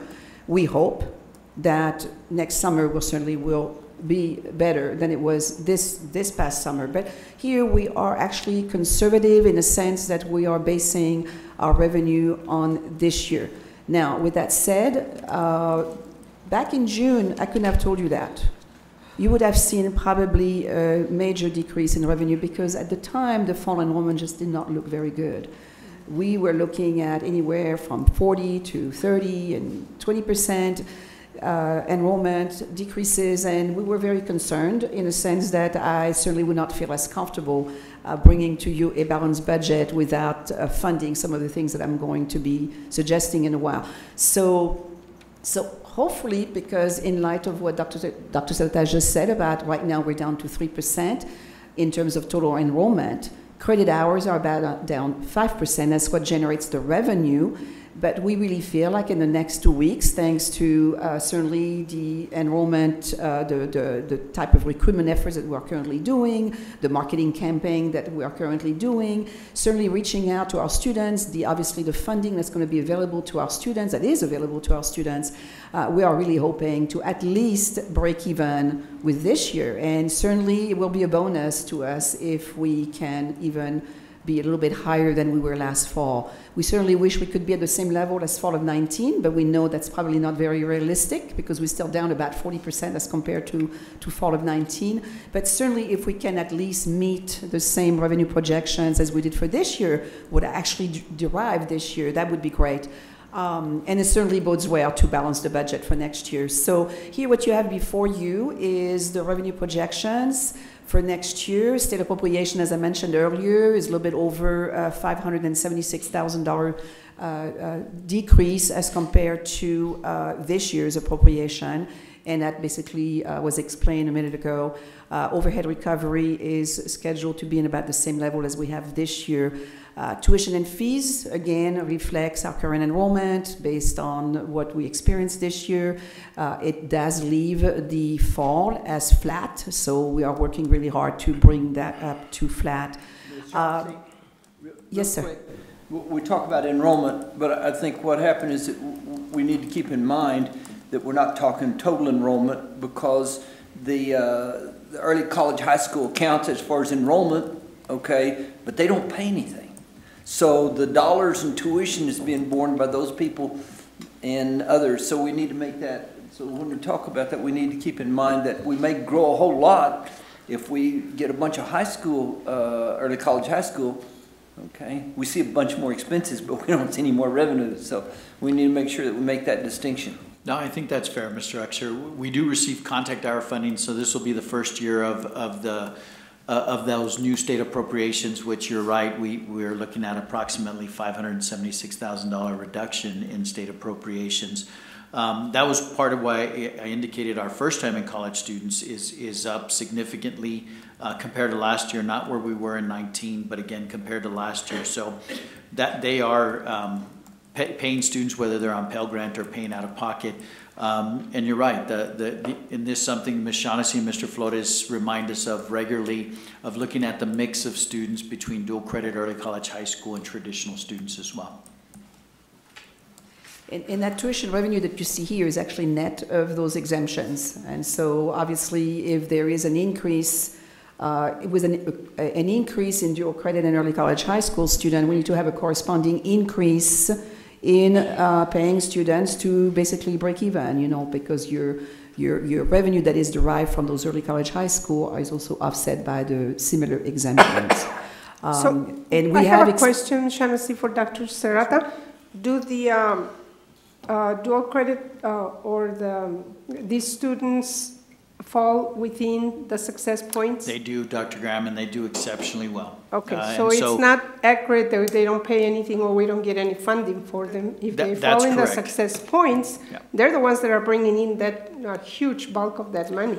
Yeah, they do exceptionally well, and so they do contribute through the success points. And I will share also, Commissioner Keller was looking at, he didn't receive it, and so the governor, the governor has called a second special session during which he's asked the legislature to look at how they will expend the federal resources that the state has received. He's looking at approximately $10.5 billion. I'll remind everyone it was about $16.5 billion, but it's our understanding that he's going to distribute some of those resources, approximately $6 billion, to shore up the unemployment fund, which was actually in the red. So he's looking at about $10.5 billion. And all state agencies, I'm sure, will be looking at how they put forward their best argument on why the governor and the legislature should fund additional areas. Commissioner Keller had talked about growth during the second year of the biennium. And so right now we see that we're starting to catch up. We're not quite where we were last year, but we have significantly closed the gap. And the expectation is, as knock on wood, as and if the pandemic starts to subside, we anticipate a significant enrollment growth. While the economy is doing much better, I saw yesterday that unemployment rates nationally had fallen to approximately 5.4%. They're higher than that in our particular region. It is a significant number of young individuals who have not received jobs. We're specifically looking forward to serving them. And as that growth occurs, what the commissioner has proposed is to set a fund so that in the mid-year of the biennium, he can fund colleges that have grown. And so we certainly support that as well. And these students, as you indicate, Dr. Graham, continue to do well with success points as well as contact hour reimbursement. Thank you, sir. So regarding property taxes, as I mentioned earlier, this $65.4 million projected revenue for next year is based on the no new revenue tax rate that was calculated on a certified valuation. The 4.1 million additional is no way related to any increase in tax rate, by the way. I just want to make sure that it's very clear to the board and to the public that just because you have an additional $4 million here over what was budgeted this year means that there is an increase in tax rate. There's none whatsoever. It just reflects the fact that last year or this current year we had budgeted a property tax revenue that was based on a 95% collection. And here now we are budgeting, in light of the collections coming in at the normal rate, we are budgeting a property tax revenue at that level, at the pretty much close to 100% collection, and it also includes additional revenue from new property, also offset by a reserve that I put in there for potential refunds. So just want to be sure that we account for those just in case. Other income is coming in a little bit higher, and this actually accounts for recognizing that we're going to be paying Spectrum for that we're going to be getting revenue from based on the Spectrum contract, and that will be offset by the same expense, by the way, that you're seeing critical needs. So when we look at the total operating revenue for next year, including the self-supporting program that are going to be budgeted at the same level as this year, even though they may not come in at that amount, it's still going to budget at that same amount. In total, we are looking at $140,045,272 to fund next year's budget. And this, by the way, is without accounting for any lost revenue that will have to be accounted for, and I'm going to explain that in just a minute. This is to show you here really our self-sufficiency in terms of funding the budget that is self-sufficient, that we are not relying on any federal funding to do so on a recurring basis. Certainly the federal funds are very much welcome and certainly are going to help us a lot in a lot of ways, but in terms of funding our budget, this is one of the things that are always emphasized by GFOA in terms of recommendations to CFOs and obviously to entities, is that you should not fund your next year's budget based on one-time kind of funding. Certainly, we can allocate it the way that we've talked about earlier. So just keep this number in mind because you're going to be seeing it again. Here, this is just a chart that shows again that really property taxes remains our main source of revenue at 46.71% of total at $65.4 million, followed by tuition and fees at 26.79% or $37.5 million, followed then in third place by state appropriation at $31.6 million or 22.57% of total revenue sources. So now, how does this revenue support, at least looking at the baseline budget? So the baseline budget, you've seen this, and I know it's a lot of information. This is actually a compilation of all the budget requests that have come in from the executive areas. And I know that you're going to be seeing increase and decreases. We're comparing here your baseline budget to your adopted budget. What is the difference? So your adopted budget is what was adopted for this year. Okay, that's our premise to obviously provide the resources that we do. And then the baseline budget is that adopted budget that has been adjusted, either normally down, never up, because again, remember this is a rollover, right? Our budget is always based on the rollover budget. So anything that's going to have an increase in the adopted budget requires a discussion and an approval from the board because it's related to critical needs, for example. But here in this case is that adopted budget has been adjusted down because we had resignations and retirements during the fiscal year. And here we're talking about, and these savings, by the way, of the $1 million, when we compare the total institutional account budget of $135 million, a little bit over $135 million, to the baseline budget of $134 million, it's a difference of over $1 million. And this is directly related to the salary savings that were incurred as a result of resignations and retirements. Just to give you an idea, this fiscal year we had 48 retirements. We're dealing with 48 retirements. I don't know exactly how many resignations we had, but remember that any time that we have a resignation or a retirement, a vacated position, in the budget, we're going to reflect now the amount for that position at the level, at the recruitment level, okay, not at the incumbent salary level. So that provides some room here for us then to fund some other things. So with that $1 million savings, obviously it bodes well for us to look at the budget for next year. The self-supporting program budget remains the same, even though there was some reallocation. But the $1,096,000 you notice for each executive level or sub-executive level, you can see that there are some, obviously a lot of decreases in those budgets. And that's again the movement of personnel from either one area to another, or because here in this case, it's mostly decreases, again, is because of those savings that were generated. So this baseline budget is very important because this is what we're going to carry over to be funded by those revenues. And you can tell, if you had revenues of $140 million and now you have a budget of $137 million, you have some surplus that you are able to work with to fund those either critical needs or any kind of salary enhancement that we may be able to recommend. Ms. Shaughnessy, excuse me, so what caused the decreases in the workforce area? Both of those are at a decrease? Are you talking about under self-supporting programs, ma'am? Yeah, on the very top? Yeah, Okay, like you're probably referring to all of this here. So it's basically the movement of personnel. So all of these negatives that you see, it's directly related to salary savings.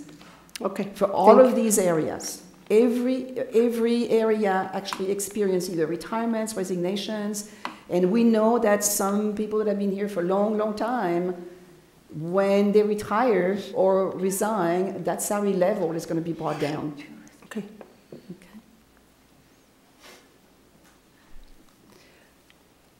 These charts, the following charts, and I know that we are kind of pressed for time, but we've shown them before to you, and they basically reflect, how the allocation by function, whenever you're going to be approving a budget, is going to be approved by function, not by, for example, expense category.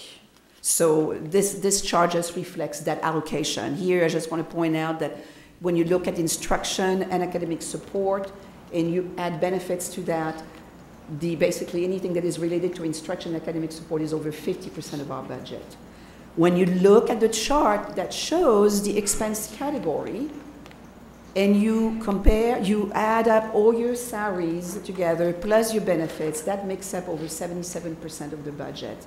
So as you can see, there's very little room to play with when it comes down to trying to look at a budget, to balance a budget, unless you have obviously vacant positions that are allowing us a little bit more flexibility. So, but again, this shows here basically the allocation by expense category, and shows how basically how we are supporting what we do here at El Paso Community College. If you notice here, our travel has been is showing at $180,000. That used to be at 1.2, and we have decreased that significantly in light of the budget constraints that we had in adopting this year's budget. So going forward, so this is where we get really to the core of the presentation, in a sense of looking what the budget is going to look like for next year. We're looking at $140 million revenue. So bottom line, really, your budget should not be higher than $140 million. Does that sound right to you, right? You cannot be looking at a budget that's $141 million. So in terms of additional funding requests, so as I mentioned earlier, we always vet those requests. And we basically segregate, number one, what is critical, what is truly has to be funded. It doesn't mean that nothing else is important, but we don't have a choice. So state unemployment, we get billed for state unemployment. We don't have a choice. We can just say, oh, sorry, we don't have the budget. So state unemployment here, due to the significant decrease in staff that we had, and mostly part-time, so part-time staff, adjunct faculty only, because obviously that was based on enrollment or services, working remotely versus working here on site, created some unemployment claim. And so in light of that, we've been billed. Now, the good news is that 50% of that was funded by her funds, and so the state only charges us 50% of what the actual unemployment claims were. We are self-funded. We don't pay insurance per se. We're self-funded, so we pay for the actual claim. So we are looking at having to add about $162,000 to our current budget, which is about $60,000. We really anticipate that's going to kind of go down, as I believe we are rehiring people, our part-time staff, in light of the increased activities on campus. But for right now, we need to be conservative. Here, what you're seeing is that spectrum contract that is offset by the lease revenue, $451,200. We put it in revenue, but we also have to put it as an expense. So it's technically a wash, but we want to make sure that you were aware that we needed to add that to the budget. Networking, we do have a need for additional networking supplies in light of the increased activity in our online delivery. 100,000 is needed, additional cables, additional equipment. We want to make sure that obviously this is funded. Central Appraisal District fees, our tax levy goes up. Our contribution to the CAD budget also goes up. And so this year we have to add about $80,000. We're going to get a bill whether we like it or not, and so we have to add to that budget. And then finally, an allocation of $54,000 for the background and motor vehicle record checks. And this is directly related to the procedure that has been put in place to require background checks of all new employees and also anybody who drives a college vehicle. We want to limit that liability, and we want to make sure that obviously anybody who is driving a college vehicle does have a background check on them. And so that's something that we want to implement. So the total must be funded, $547,255. So aside from those critical needs that have been vetted, we also look at other funding requests. Every year, our executive levels approach us. This is what we need, for our operations. And what we do is we segregate them between recurring requests and one-time requests. And recurring requests, this is what you see here before you. So a total of about 1.3 million. We're still vetting them. We believe that some of them may be funded through HERF funds, like for example in technology. And that's something already, discussed with Dr. Hiron. But we want to make sure that we did not want to exclude that from this presentation, because at the same time, it may be that some of it cannot be funded by her. So we still have vetting that. Everything else that you see here, something that's been requested, some of that may be funded through the current budget savings that we have, maybe on the part-time faculty pool. So we continue vetting those requests, but we will certainly be able to finalize that by the time that we come before this board for the budget adoption. In instruction and workforce education, you're probably wondering, that's a very large amount, and this is directly related to additional staff in counseling, additional staff for the early alert program. And again, we're vetting those requests and see if we're able to fund them internally through savings that we have from part-time salary budgets. Okay, so, this is really big. Can we reduce, this is a really big, can we reduce that? That's okay, we have it on the hand. Okay. But we should be able to reduce that. Because it's not supposed to show like this.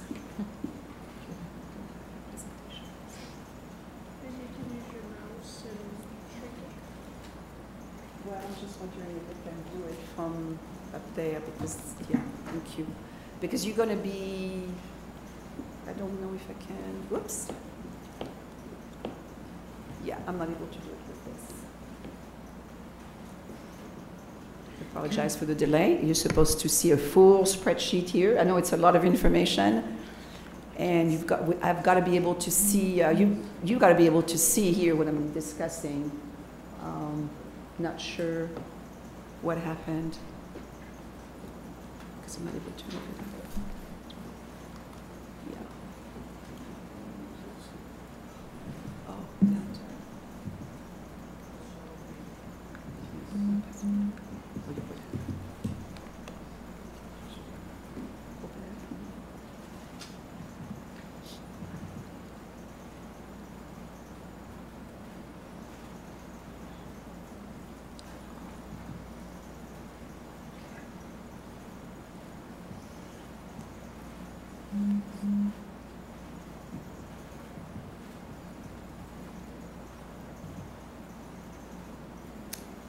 Okay.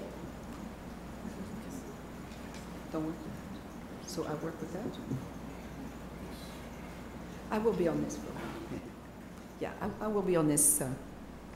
I will be on this slide for a while. Hopefully not too long, and hopefully you don't go to sleep on me, because I know this is a lot of information on one slide.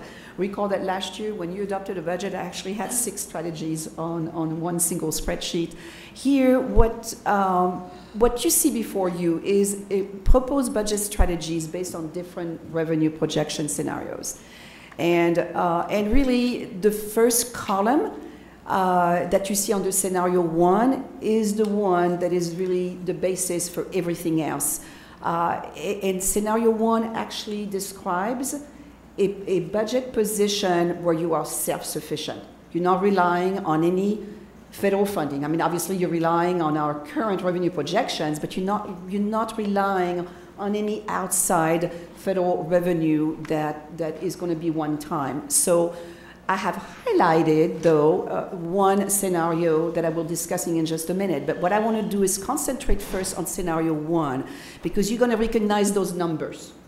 You're going to say, okay, on the scenario 1, on the very first column where it shows your revenue sources, your state appropriation, your overhead recovery, your tuition and fees. This is what we just discussed a while ago. So it's basically the same format with the same numbers that total to the $140,045,272. So that's really the basis here. This is what we can bank on as projection.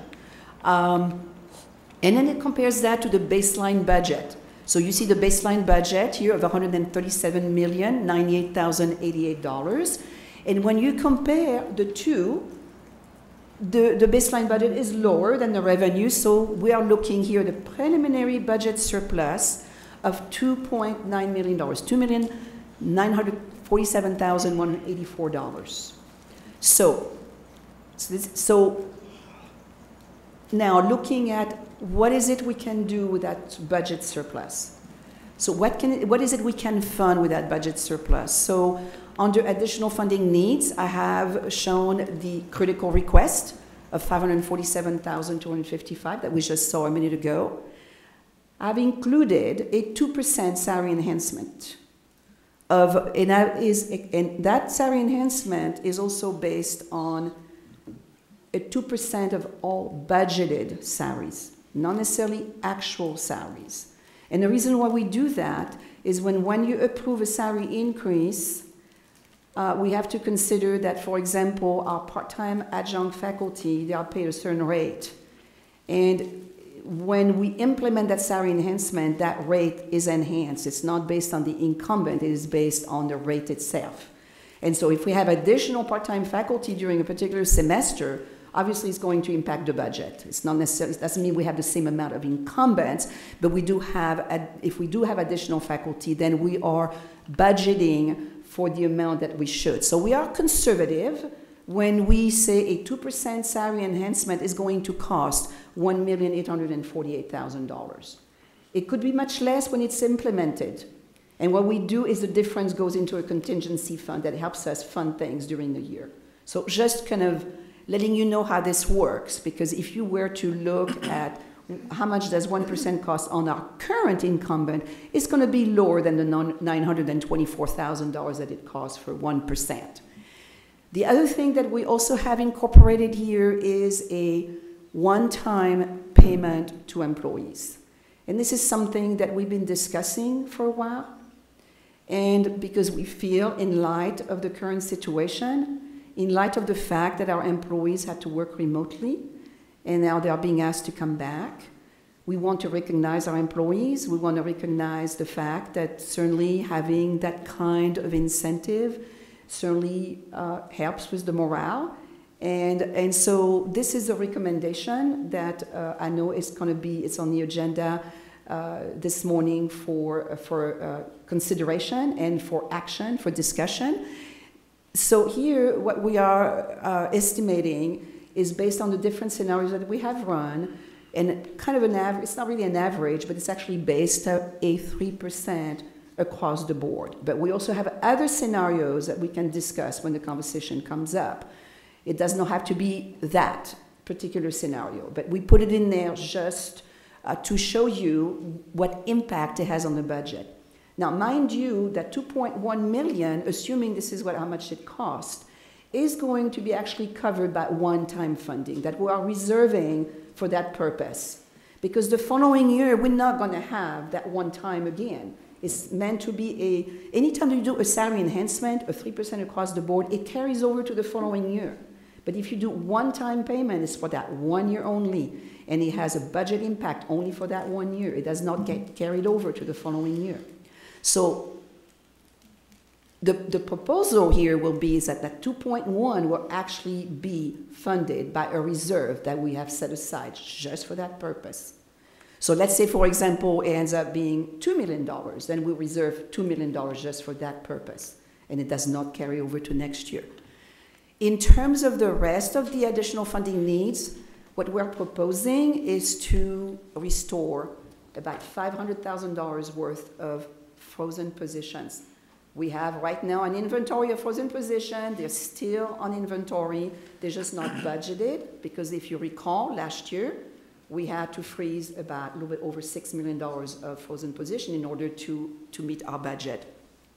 So we are proposing, and $500,000 is not going to go very, very far, but at least there is some effort in trying to restore some of those critical positions that we need to recruit. Travel budget, we're proposing here to restore $500,000. That would be a pool, and that would the money would be distributed or would be allocated based on a request that truly that person at this point needs to go to training, a conference that obviously cannot be avoided. I can think of the SAC COC conference. I can think about training that needs to be done probably by police officers. So we are talking here about really vetting those travel requests. It may not be traveling as usual when you attended 2 or 3 conferences a year. This is going to continue being vetted. Now, if we're able to also, we may be able to fund a little bit more, but right now this is what we're looking at. So in total, additional funding needs. Ms. Shaughnessy? Yes, sir. Just out of curiosity. Trustee bed, trustee travel, trustee expenses, does that include that, or are we a separate one? You are already budgeted, sir. It's in the $180,000 pool. That is showing, let me see if I can go back. In other words, this travel budget here doesn't include the trustees? This is in addition to the trustees. Okay, that's all I want to know. Yes. So we're separate. We're separate people. Well, we made sure that, because we understand you need to attend certain functions, and same thing with Dr. Salata's travel. We understand that it is necessary, so we made sure that there was a pool of money that was set aside. And Ms. Payne was very happy with that. Thank you, Pam. So when we look at the total cost of additional funding needs, $5.4 million, almost $5.5 million. And so when comparing the budget surplus to those additional funding needs, we're in a deficit position at $2.5 million. And how do we fund that $2.5 million? So I already mentioned that we already had a reserve for the 2.1. So we use that reserve, and now we need to use $448,000, if you notice, and I'm sorry I don't have a clicker to point. The $448,000 that you see under reduced part-time faculty salaries budget. Recall that I mentioned to you that we had quite a few savings in that particular budget, and really, we have not touched that budget in years. Even if we had an enrollment decrease, we left it alone. So here, we feel like it's only fair in order to fund a budget that is reasonable and trying to propose a salary enhancement that we actually go against that pool, because those are variable costs that are saved as enrollment sections don't make. So $448,071, this is what we're proposing to go against the part-time faculty salaries budget. So then you have a balanced budget based on the $140,045,072 of revenues. Okay, so this is being self-sufficient. Now, I direct you to scenario 3. Same numbers when it comes down to revenue, except here we have added projected recovery of lost revenue. Again, very dependent on the enrollment. That could go up. Hopefully it does not go up because that means our enrollment went down, or it goes down because our enrollment went up. But the bottom line here on scenario 3, what I'm showing is what do we do with that $9.4 million? Because this is, you're going to see that on the financial statements. So even if I were to go with scenario 1 and I don't show any revenue, any lost revenue recovery, it would not be accurate because the bottom line is when we start drawing down that money on lost revenue next year, it's going to show on your financial statements. And you want to see that where we know it's going to happen, some of it, not all of it, but some of it is going to happen. So you should show that as part of your projected revenue, even if it's one time. And so when you look at scenario 3, now we are looking at a budget surplus. Can you all follow me with scenario 3? Yes. Yes? Okay, so now we're looking at the budget surplus, including the $9.4 million of $12.3 million. Everybody sees that $12.3 million budget surplus, right? Okay. Oh, can I use this clicker? No, I don't think so. Ah, yes, thank you. Okay, so all of these numbers over here are exactly the same as this scenario 1, except that we have added $9.4 million worth of lost revenue. And by the way, at the end of next fiscal year, just like at the end of this fiscal year, this is going to be showing on an annual audit report. So it makes sense for us to show it because we may want to use this amount of money for one-time type of expenditures. Okay? And so what kind of one-time expenditures could we have? It could be equipment. It could be, because this lost revenue, by the way, this recovery, you can use it. You do not have to justify that to the federal government. You do have to justify how you came up with the lost revenue, but you do not have to justify to them how you spent it. So you can spend it any way you want. The only thing you cannot spend it on is on salary enhancement. Because again, salary enhancement is a recurring expense every year. Your federal revenue is one-time kind of thing. At the end of 22, we're not going to have that revenue anymore to show. So what we're proposing to do is that in the way this budget is actually created is very similar to what you have on scenario 1 with a 2% salary enhancement, still the cost of the one time, and basically the same way of funding, except that now you're going to have a big surplus of $9.4 million that we would put into a reserve. We would budget for that in a reserve, and you draw against it if you need it. If we don't need it, it's going to go into fund balance at the end of the fiscal year, or it could go into the project reserve fund.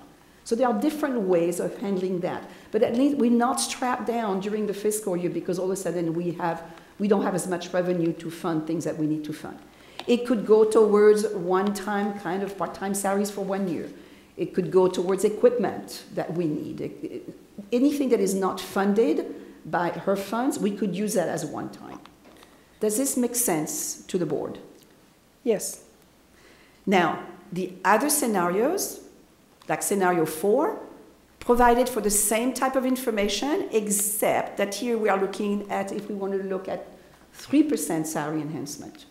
Again, this is a scenario that you could consider, except now, because you want to be self-sufficient, you cannot be funding that extra $924,000, since each 1% costs about $924,000. You cannot say, well, you know, I'm going to take it from the $9.4 million. No, we would have to go against the part-time faculty budget pool to fund that extra $924,000. So again, it's how you think, what's reasonable, and that's why we are recommending 2%. It may not be as much as obviously what employees would like, but it is a reasonable budget to present to you. And again, this is still preliminary. We still have to, obviously, to go to you in August to adopt this. Ms. Shaughnessy, Yes. does that include part-time and full-time? It does, Dr. Graham, absolutely. I had another question. Oh, are we being careful that we don't end up like we were a few years ago when we had too many part-time and not enough full-time instructors? That we don't put ourselves in that situation that we No, have? it's a great question, Dr. Graham, and we have maintained our percentages of full-time faculty. I'll ask Dr. Penley to weigh in as well. Dr. Smith is on a well-deserved vacation this week, and that is the only reason that he's not here. He was en route to Alaska to partake in a cruise with his lovely wife. But we have, there are certain instances where we're slightly below 50%. We feel they're very justified, but in all cases, all of our areas of instruction are above 50% full-time faculty, and we've maintained that. Actually, in the almanac, the last time I looked at that particular area, over 70% of our sections were taught by full-time faculty. Dr. Penley, did you have anything that you wanted to? No, the only, well, yes, we do monitor that closely. We do have it incorporated into our internal dashboards as we're approaching SAC-COC reaffirmation.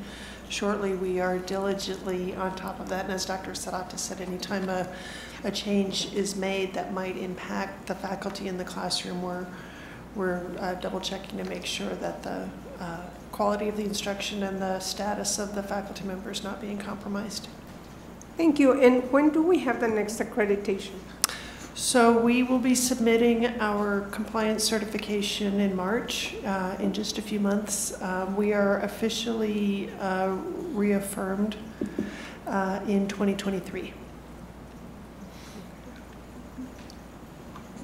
Thank you. So do you have any questions about the various scenarios, the model that we're proposing? At this time, we're not asking you to approve any of this, just for your consideration, and so you're well informed when we come before you on the adopting the budget. And Can you that'll go be back on to the page 18th? 23, Joseph? I'm sorry? Page 23. Now, You got down here the other request you stopped at, workforce education. What is the other three that are being asked by executive? So under student and enrollment services, it is actually a request for training monies. So because with the travel budget that has been reduced, they want to be able to go for certification training for the police officers. And so that's the 10,000. For external relation, communication, and development, the $30,470 is for a full-time position, a grant specialist that they have requested to, in light of Perkins not covering administrative cost, and so they are asking for an additional position there, which probably is needed. Research and accountability, I believe this is, I think, part-time support staff for the new director of learning outcomes, if I'm not mistaken. And information technology, I think I had mentioned. Does that answer your question, Chair Haggerty? So what was the IT? What was the 300? Oh, the IT. So that is mostly, if I recall, and certainly Dr. Riron can jump in if I'm missing something, but it's mostly for staff, part-time staff, to assist in the additional delivery of online services. And I don't know if I've said that correctly, but Dr. Riron, if you want to add to that, please. Thank you, VP Shaughnessy.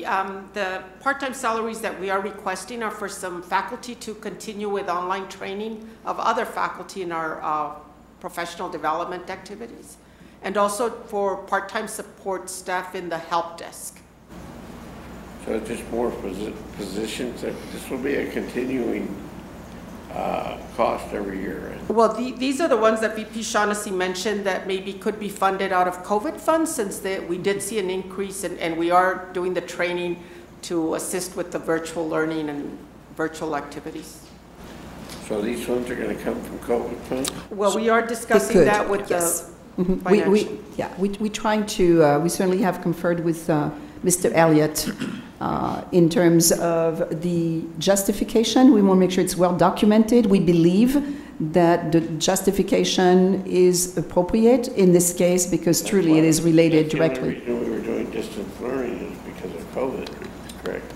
I'm sorry, Mr. Haggerty, I couldn't hear you. That's why we were doing all this distance learning from. Well, we saw an increase in online learning because of COVID, but again, a lot of the training that we're doing is again to train faculty in the help desk to provide support for all the virtual activities. But yes, it is, we saw the increase because of Now, when you COVID. say your help desk, is that for the students? Or It is for students and the faculty and staff. Everybody that's calling in because they're still working remotely or because they need assistance with some of their technology. But it's a great point, Judge. So we've included it in the budget currently until we're able to determine definitively that we can utilize the HERF resources to pay for some of these. And we've also included the amount that each of the vice presidents has put forward. I hope Dr. Smith's enjoying his vacation, because when he returns, he and I will have a significant conversation over the $930,000, and I can assure the board that that will be reduced. I've looked at the request already, and for example, there are certain areas that I've analyzed, and based on current enrollment, that I believe that we can reduce that. But I certainly applaud the vice presidents for putting forward what they believe is necessary. And we'll also look at the positions that are frozen as well as the vacancies. And we have a significant number of vacancies as well. And those are the conversations that I have with the vice presidents and cabinet members is, okay, if this vacancy is, you can determine with your team, and you can change positions that are currently vacant if you need this more than that. But I'm trying to make sure that we keep our budget as lean as possible and at the same time meet the needs of our students, faculty, and staff. Yeah, because I thought I saw somewhere with your vacancies, you budgeted $500,000 permanent. We are going to Frozen unfreeze $500,000. $500,000? Yeah, that's unfreezing. That's not including the actual vacancies that we currently have. Do we look to see how much these programs are bringing in? Like, for example, workforce education, how much is that bringing in versus how much they're asking for? No, it's a great point, Dr. Graham. And there's some lost leader programs that we have to have. So, for instance, nursing and allied health programs.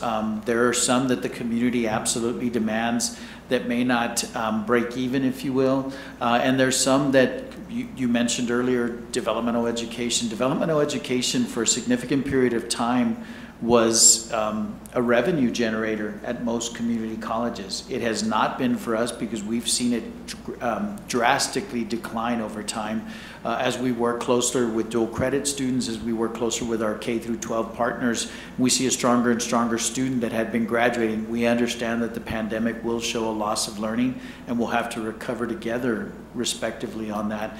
But we do look at program costs. It's part of the program review.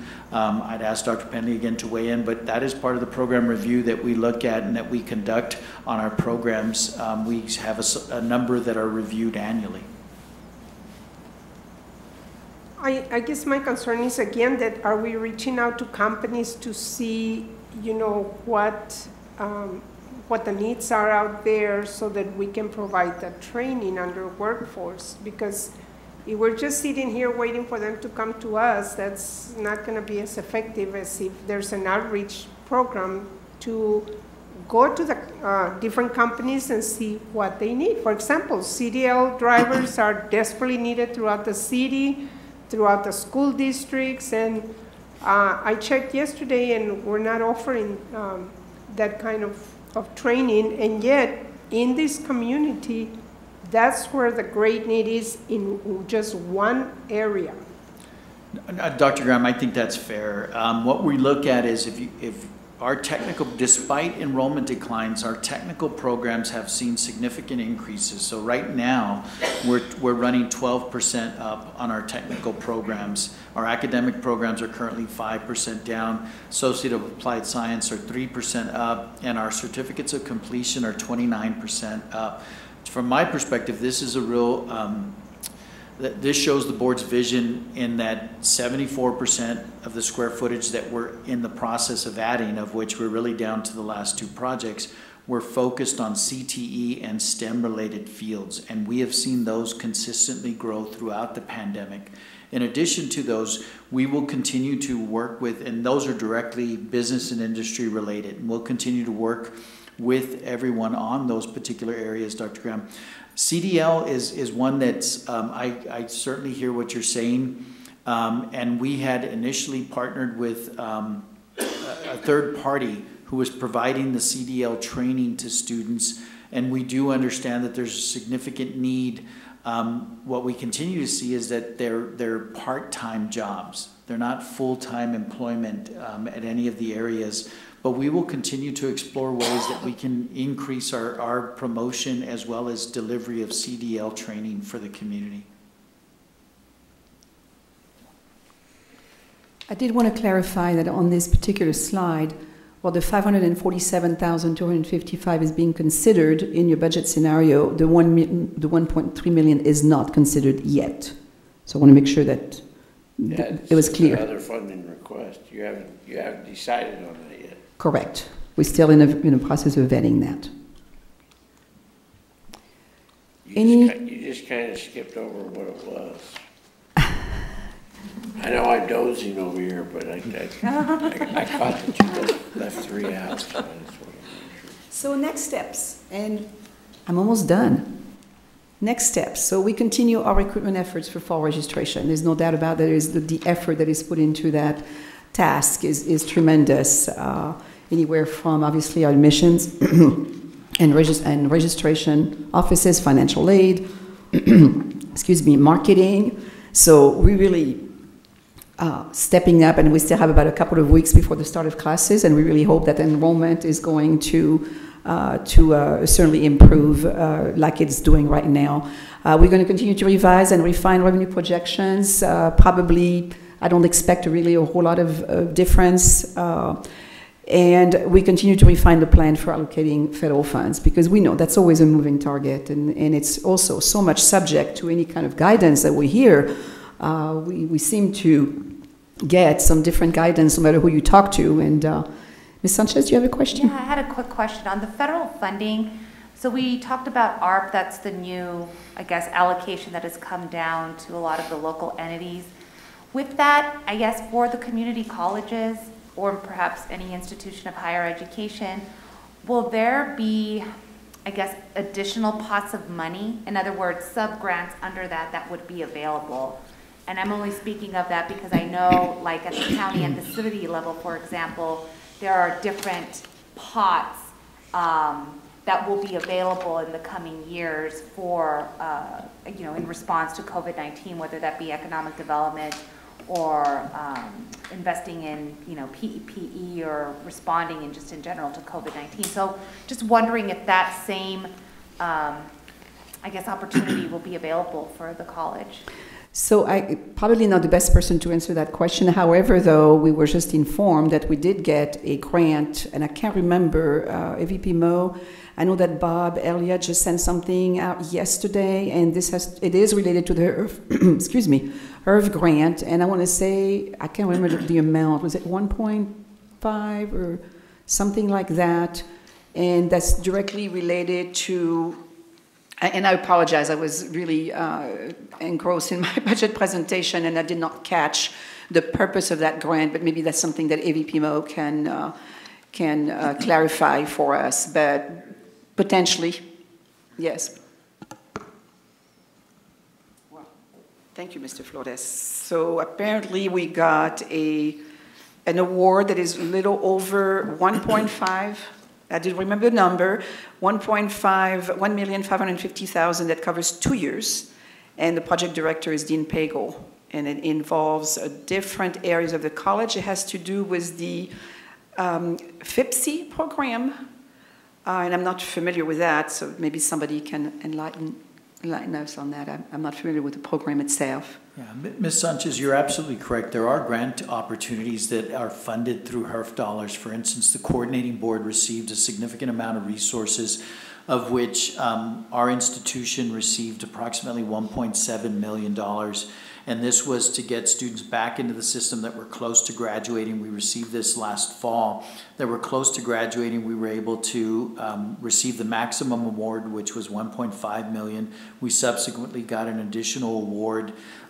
We're also looking at other areas that are funded by the federal government or that are funneled through the coordinating board and others that we can qualify for. And so one of the negotiating tools that we had with Commissioner Keller, the TRUE initiative, and you've heard me, this is Texas Texans Reskilling and Upskilling Through Education. It was an initiative that 50 community colleges put forward, where initially we had asked the governor to fund it through his allocation of HERF dollars, $1 million per college. We then adjusted that and said it would be a $50 million pool that we each would be competing for. It was not funded. It was passed in the legislature, but it was not funded. Commissioner Keller has funded $25 million of that, and so it'll be, the rules are being worked on right now, but then it'll be released and we can apply for grants. So there are several, yes ma'am, that we will be able to apply for. I was explaining to Mr. Uxer before the meeting started, while in DC, there was a gentleman who presented to us that is really looking at broadband for connecting minority communities that we may be able to qualify for as well. And so we're exploring those also. So there's a lot of federal resources that are being offered via grants that we will continue to explore beyond the direct funding that we have received from the federal government. And that's great. And the only reason, again, that I pointed this out, and I think I had mentioned when we had talked about it with the ARP funds, is, you know, at least in conversations that I've been able to hear, again, from other local governments and as well from other school districts, for example, is that they are trying to leverage the opportunities and the funding that has been provided. I mean, one of the big things has been broadband support, and looking to do that from county line to county line, and how we can build on that. And so I know right now, for example, as well, one of the permissible expenditures that you can make with ARP funds is through business development and economic development. Ties in very nicely, of course, with workforce development and what we're looking at as we move forward. So just say that, and I know you all have the pulse on that and are on top of that, but those are just factors for people, whoever's listening to this budget hearing, but those are factors that can come into play as we move forward, not only in this year. I know our ARP, you mentioned that the deadline to expend those funds is May 2020, but hopefully we can... May 22, yes ma'am. Excuse me. Yeah, but that's just around the corner, and so hopefully we can see how maybe we can leverage that as well as those other opportunities. No, certainly appreciate that. And we did see some examples in other communities. We know that Bexar County and the city of San Antonio partnered with Alamo colleges to be able to really look at workforce development for individuals who had been unemployed.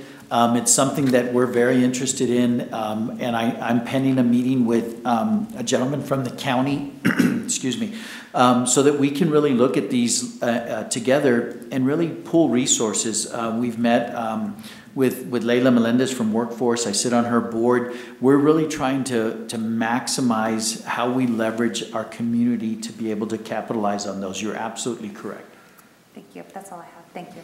And I got a question on, what are you doing to continue the recruitment for this fall? I know you've only been on the job for a week, Dr. Amaya, but what do you bring to the college that wasn't being done before? This is your interview after the job. Thank you, Chair. What I hope to bring is, I'm coming from the instruction side, so I'm hoping to bring that expertise to the student enrollment services side to be able to really improve those relationships, right? So that we can work hand in hand, because I think that's something that we really need to get, a solid footing on, right?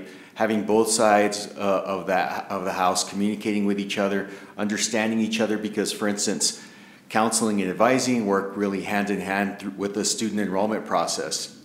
And so the better we can work together, the more efficient we'll be moving students through that process, where we're offering just a better experience, better service to the students. Dr. Amaya has already brought in, obviously extended hours is part of this. We're also looking at face-to-face students, our staff being available to students face-to-face. From 8 to 5, from 5 to 11, we have virtual. He's really looked at increasing the number of hours that were available to students. Right now, we're discussing staffing on my flights back from DC. We were in communication. I called him from the airport in Houston to really look at our ability to utilize different areas. And so We're currently at 25% capacity, but that's 25% capacity per department, and we're looking at utilizing additional departments or additional space on each of our campuses to be able to provide students with more options to receive the services. And so Dr. Maya has brought a breath of fresh air. He and his team are working hard at this, and we continue to close the gap. Again, it's 3% down this morning. Contact hours are 4%. I know Mr. Flores and Ms. Shaughnessy have taught me that headcount is important, but contact hours are more important. So we continue to close that gap, and we will continue to work together to do that. I applaud he and his team for the efforts that they're making. As I indicated, our counselors are in their offices today trying to reach out to students and help students through the enrollment process. So we've really seen a breath of fresh air, and certainly appreciate it. I do want to mention one other thing, because staff members are actually watching. Administrators are watching, and so I've received lots of good information from Dean Badillo. And she was quick to point out that we do receive funding from dual credit and early college high schools when we provide the instructor, Dr. Graham, as well. And so we billed nearly $170,000 to our school district partners in the spring of '21. In addition, the grant that you're referencing, Ms. Shaughnessy, it was $1.5 million, and it also provided for two dual credit advisors that are being grant funded through that as well. So we continue to utilize all of these resources in an effort to serve our students better. I think together we've done an amazing job. I keep saying that the college is the best there, that we can have. And but the one area that I wish we could improve is the outreach. Not sitting here waiting for the students to come to us, but being more aggressive at going after them.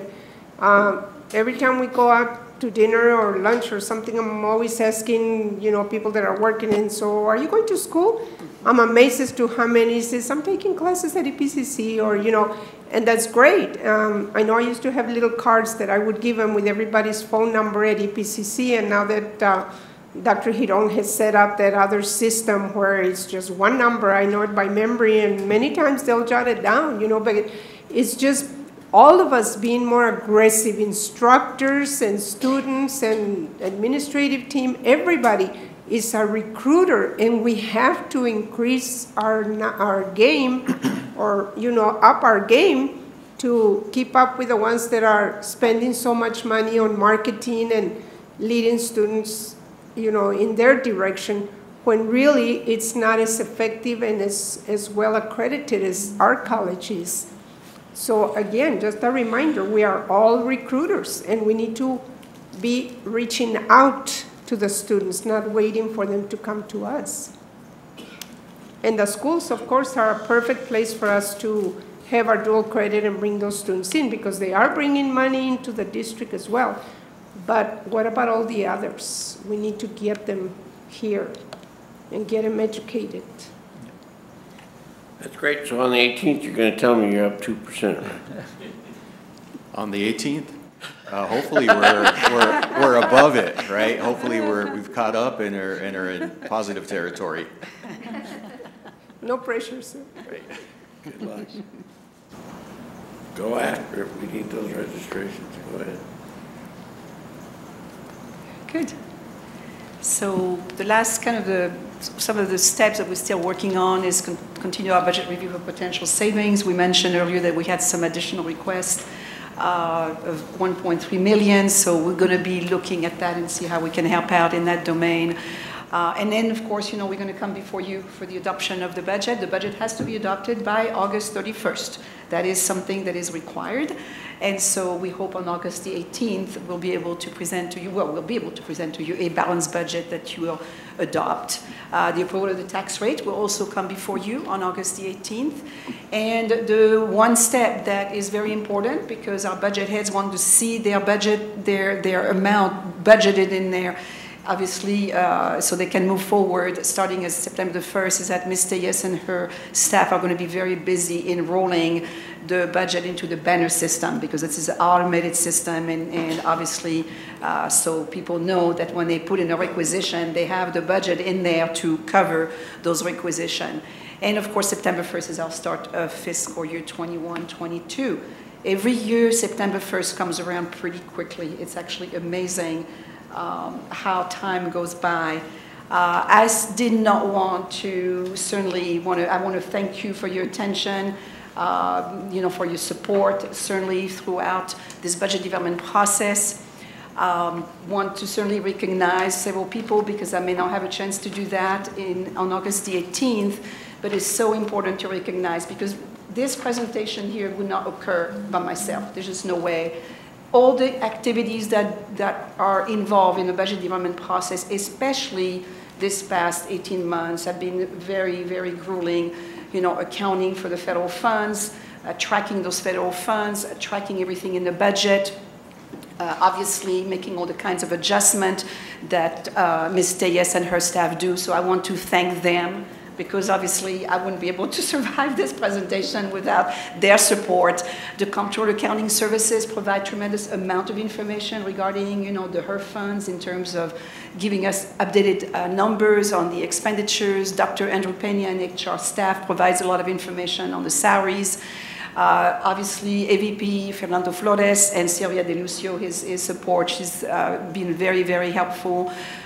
In my office, Juanita Martinez and Jackie Cabral, tremendous, staff, tremendous ladies that just support me that I wouldn't be able to definitely survive. My cabinet colleagues, thank you for your patience and certainly for all the information that you provide me in terms of presenting this to you. And Dr. Serrata, absolutely. I would be totally remiss if I did not recognize Dr. Serrata and the support. And Ms. Payne, because I'm certainly in her office quite often.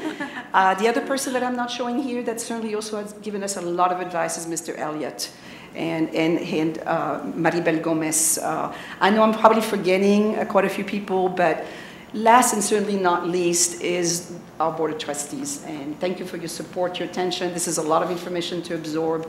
And I certainly appreciate the kind of consideration you've given us this morning and afternoon. Any questions? Shaughnessy, back up one slide.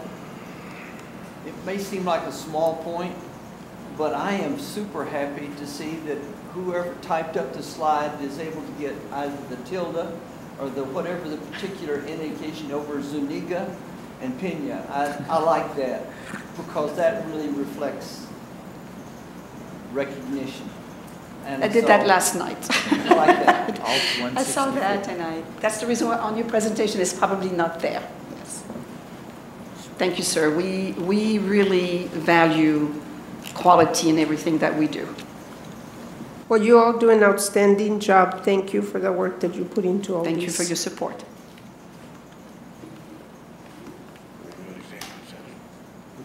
You guys want to break for lunch, or what do you want to do? What's next? Are we doing an executive session? We have to go to executive session. Oh, okay. You want to do lunch over executive session? Yes, sir. Okay, Pam, executive session. I guess you have to read that paragraph. I'm sorry? You have to read that I know, paragraph. I was pulling it up here. Give me one moment. The Board of Trustees may conduct an executive or closed session pursuant to Chapter 551 of the Texas Government Code for one or more of the following reasons: consultation with its attorney to seek or receive legal advice or consultation regarding pending or contemplated litigation, or for any purpose authorized by law; discussion about the value or transfer of real property; discussion about a prospective gift or donation; consideration of specific personnel matters; discussion about security, personnel, or devices; or discussion of certain economic development matters. The board may also announce that it will go into executive session on any item listed on this agenda if the subject matter is permitted for a closed session by provisions of Chapter 551 of the Texas Government Code. Any vote regarding these items shall be taken in open session. Item 6.1, discussion with legal counsel regarding rate 41 with El Paso Electric pursuant to Section 551.071 of the Texas Government Code. Okay, we're back into regular session. Pam, make a note that on items 5.3 and 6.1, no action will be required. Thank you, And sir. could you please read 5.2.1, please? Item 5.2.1, discussion and take possible action on the approval of a one-time incentive pay for employees of the El Paso County Community College District. Have a motion? Well, Chair Haggerty, just for the record, during executive session, the board was provided information, both legal and budgetary, about the different proposals that the court could consider to the extent that the board is inclined to approve a one-time incentive pay to qualifying employees. And the board has certainly that information at its disposal, so to the extent that the board wants to have a discussion or have a motion, it's predicated on the information that was provided during executive session. Okay. So do we have a discussion before we have a motion? You could certainly do so. Can I go ahead and, before I make the motion, I just wanted to say, like, I'm in support of an incentive pay. We'll discuss which ones we want to go for, but for members of the public, and so that people understand, you know, again, unprecedented time that you would think that we would be out of. You would think that we have somehow emerged, and we have not. We're seeing, unfortunately, a horrible wave in other parts of this state and of this country. El Paso, I think there was an article this morning that said 70% of El Pasoans are fully vaccinated, which is a great and wonderful thing. But along with that are the workers, the employees throughout different sectors, and of course, here for the El Paso Community College, speaking specifically for our staff, for our faculty, and for our administration, who's really had to navigate this unprecedented time and what it means. And from my point of view, I believe that all those groups of individuals, faculty, staff, administration has certainly stepped up. And so in considering, at least from my position, in considering an incentive pay, which I am fully in support of, this one-time incentive pay, it is really to take that into account. Not only the additional duties, the 24/7 on-call that I am sure many of our faculty, staff, and administration had to endure, but also to those additional expenses that had to be incurred, which possibly could have included internet broadband connection, which could have also included equipment needs that you had to have readily have available as you navigated your classes, as you navigated through different platforms in order to be connected with other individuals. And so this is something that is certainly well-deserved, and I am in full support of that. And so that's the comment that I want to make before we go into the discussion on what that will look like. Thank you. Do we need the motion before or after the discussion? I think he said either way, we're in the discussion phase here, so. Sure, you could have a discussion now, because I understand you've got different proposals, and I think that would facilitate a public policy discussion among the trustees. I'd like to, first of all, thank Ms. Shaughnessy and her team for giving us several scenarios, because that certainly helps us to reach a decision as far as what we each favored. And I agree with our trustees that, yes, we do need to do something to provide a one-time incentive, you know, and the scenarios helped a lot. I am in favor of scenario 4. And certainly would consider discussion from the other board members.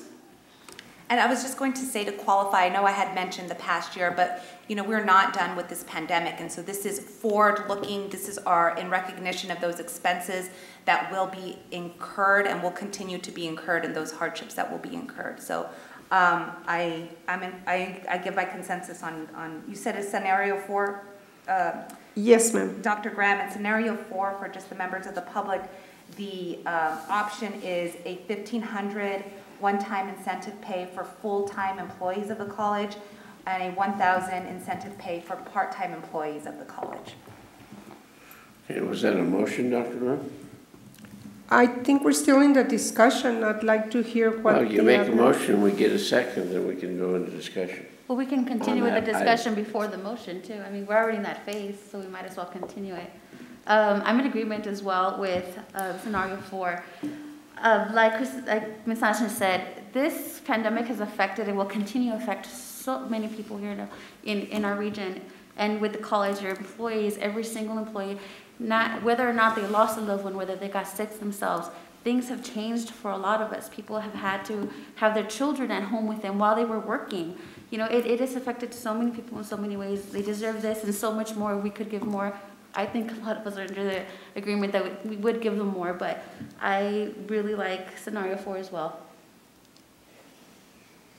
Anybody else? Okay. Do I have a motion? Motion made, sir. Second. Call the question, Pam? Wait, before we do that. Just for clarification. Yeah, we need to go ahead and make a finding of why, and this, and just for the benefit of the public, and Ms. Nahara, I believe, will go ahead and reiterate that. For the benefit of the public, in order to provide a one-time incentive pay prospectively for our employees, the college, or us, as the Board of Trustees, have to make a finding as to why there's a public purpose in doing this. And so we've articulated it in our own certain ways, a little bit what that is and the reasons for that, but I believe that there's additional language that Ms. Nahara will go ahead and read. Absolutely. The El Paso Community College, the El Paso County Community College District Board of Trustees recognizes that officials in the city of El Paso and El Paso County have declared an emergency regarding the spread of COVID-19, and that the territory included in the college district is within the areas where an emergency has been declared. The Board of Trustees also recognizes that COVID-19 is an unforeseen and unavoidable emergency of urgent public necessity that the World Health Organization has declared COVID-19 a pandemic, and that additional emergency declarations may follow.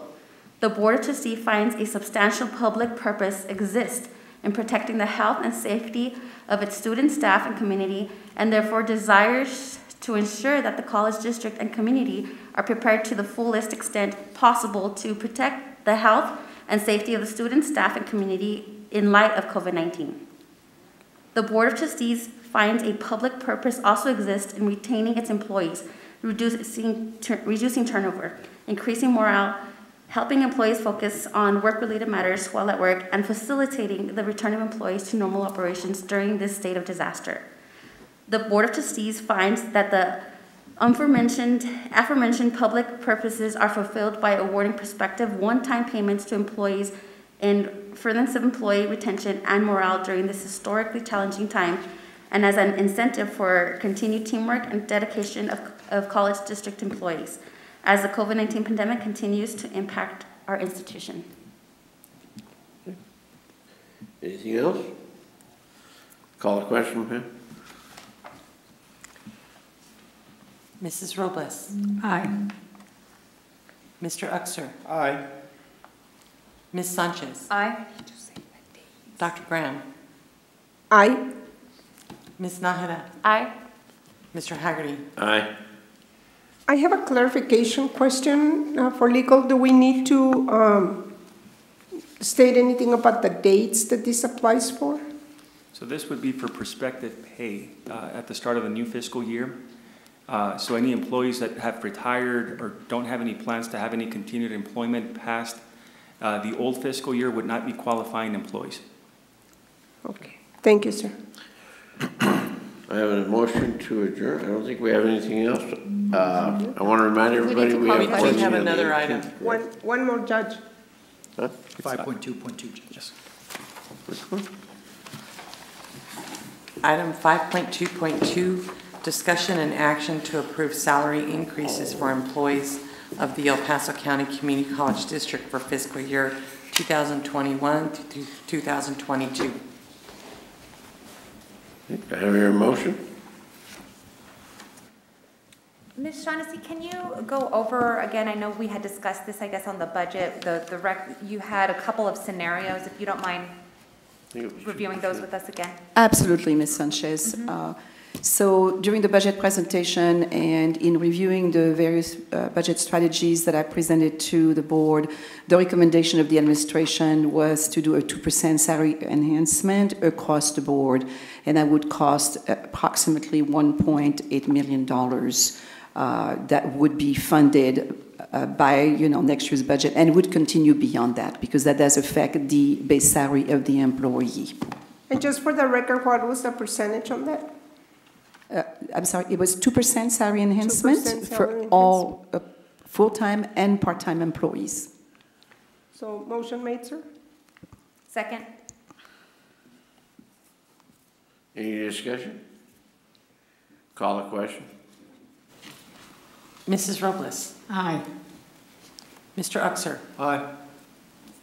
Ms. Sanchez. Aye. Dr. Graham? Aye. Ms. Nahara? Aye. Mr. Haggerty? Aye. No other, none? Do I have a motion to our adjournment? So made. Okay, all in favor? Aye. August 18th, Judge. Next meeting. Next meeting, August 18th. August 18th, yep. We brought that up at our last meeting, but we'll see you all on August 18th.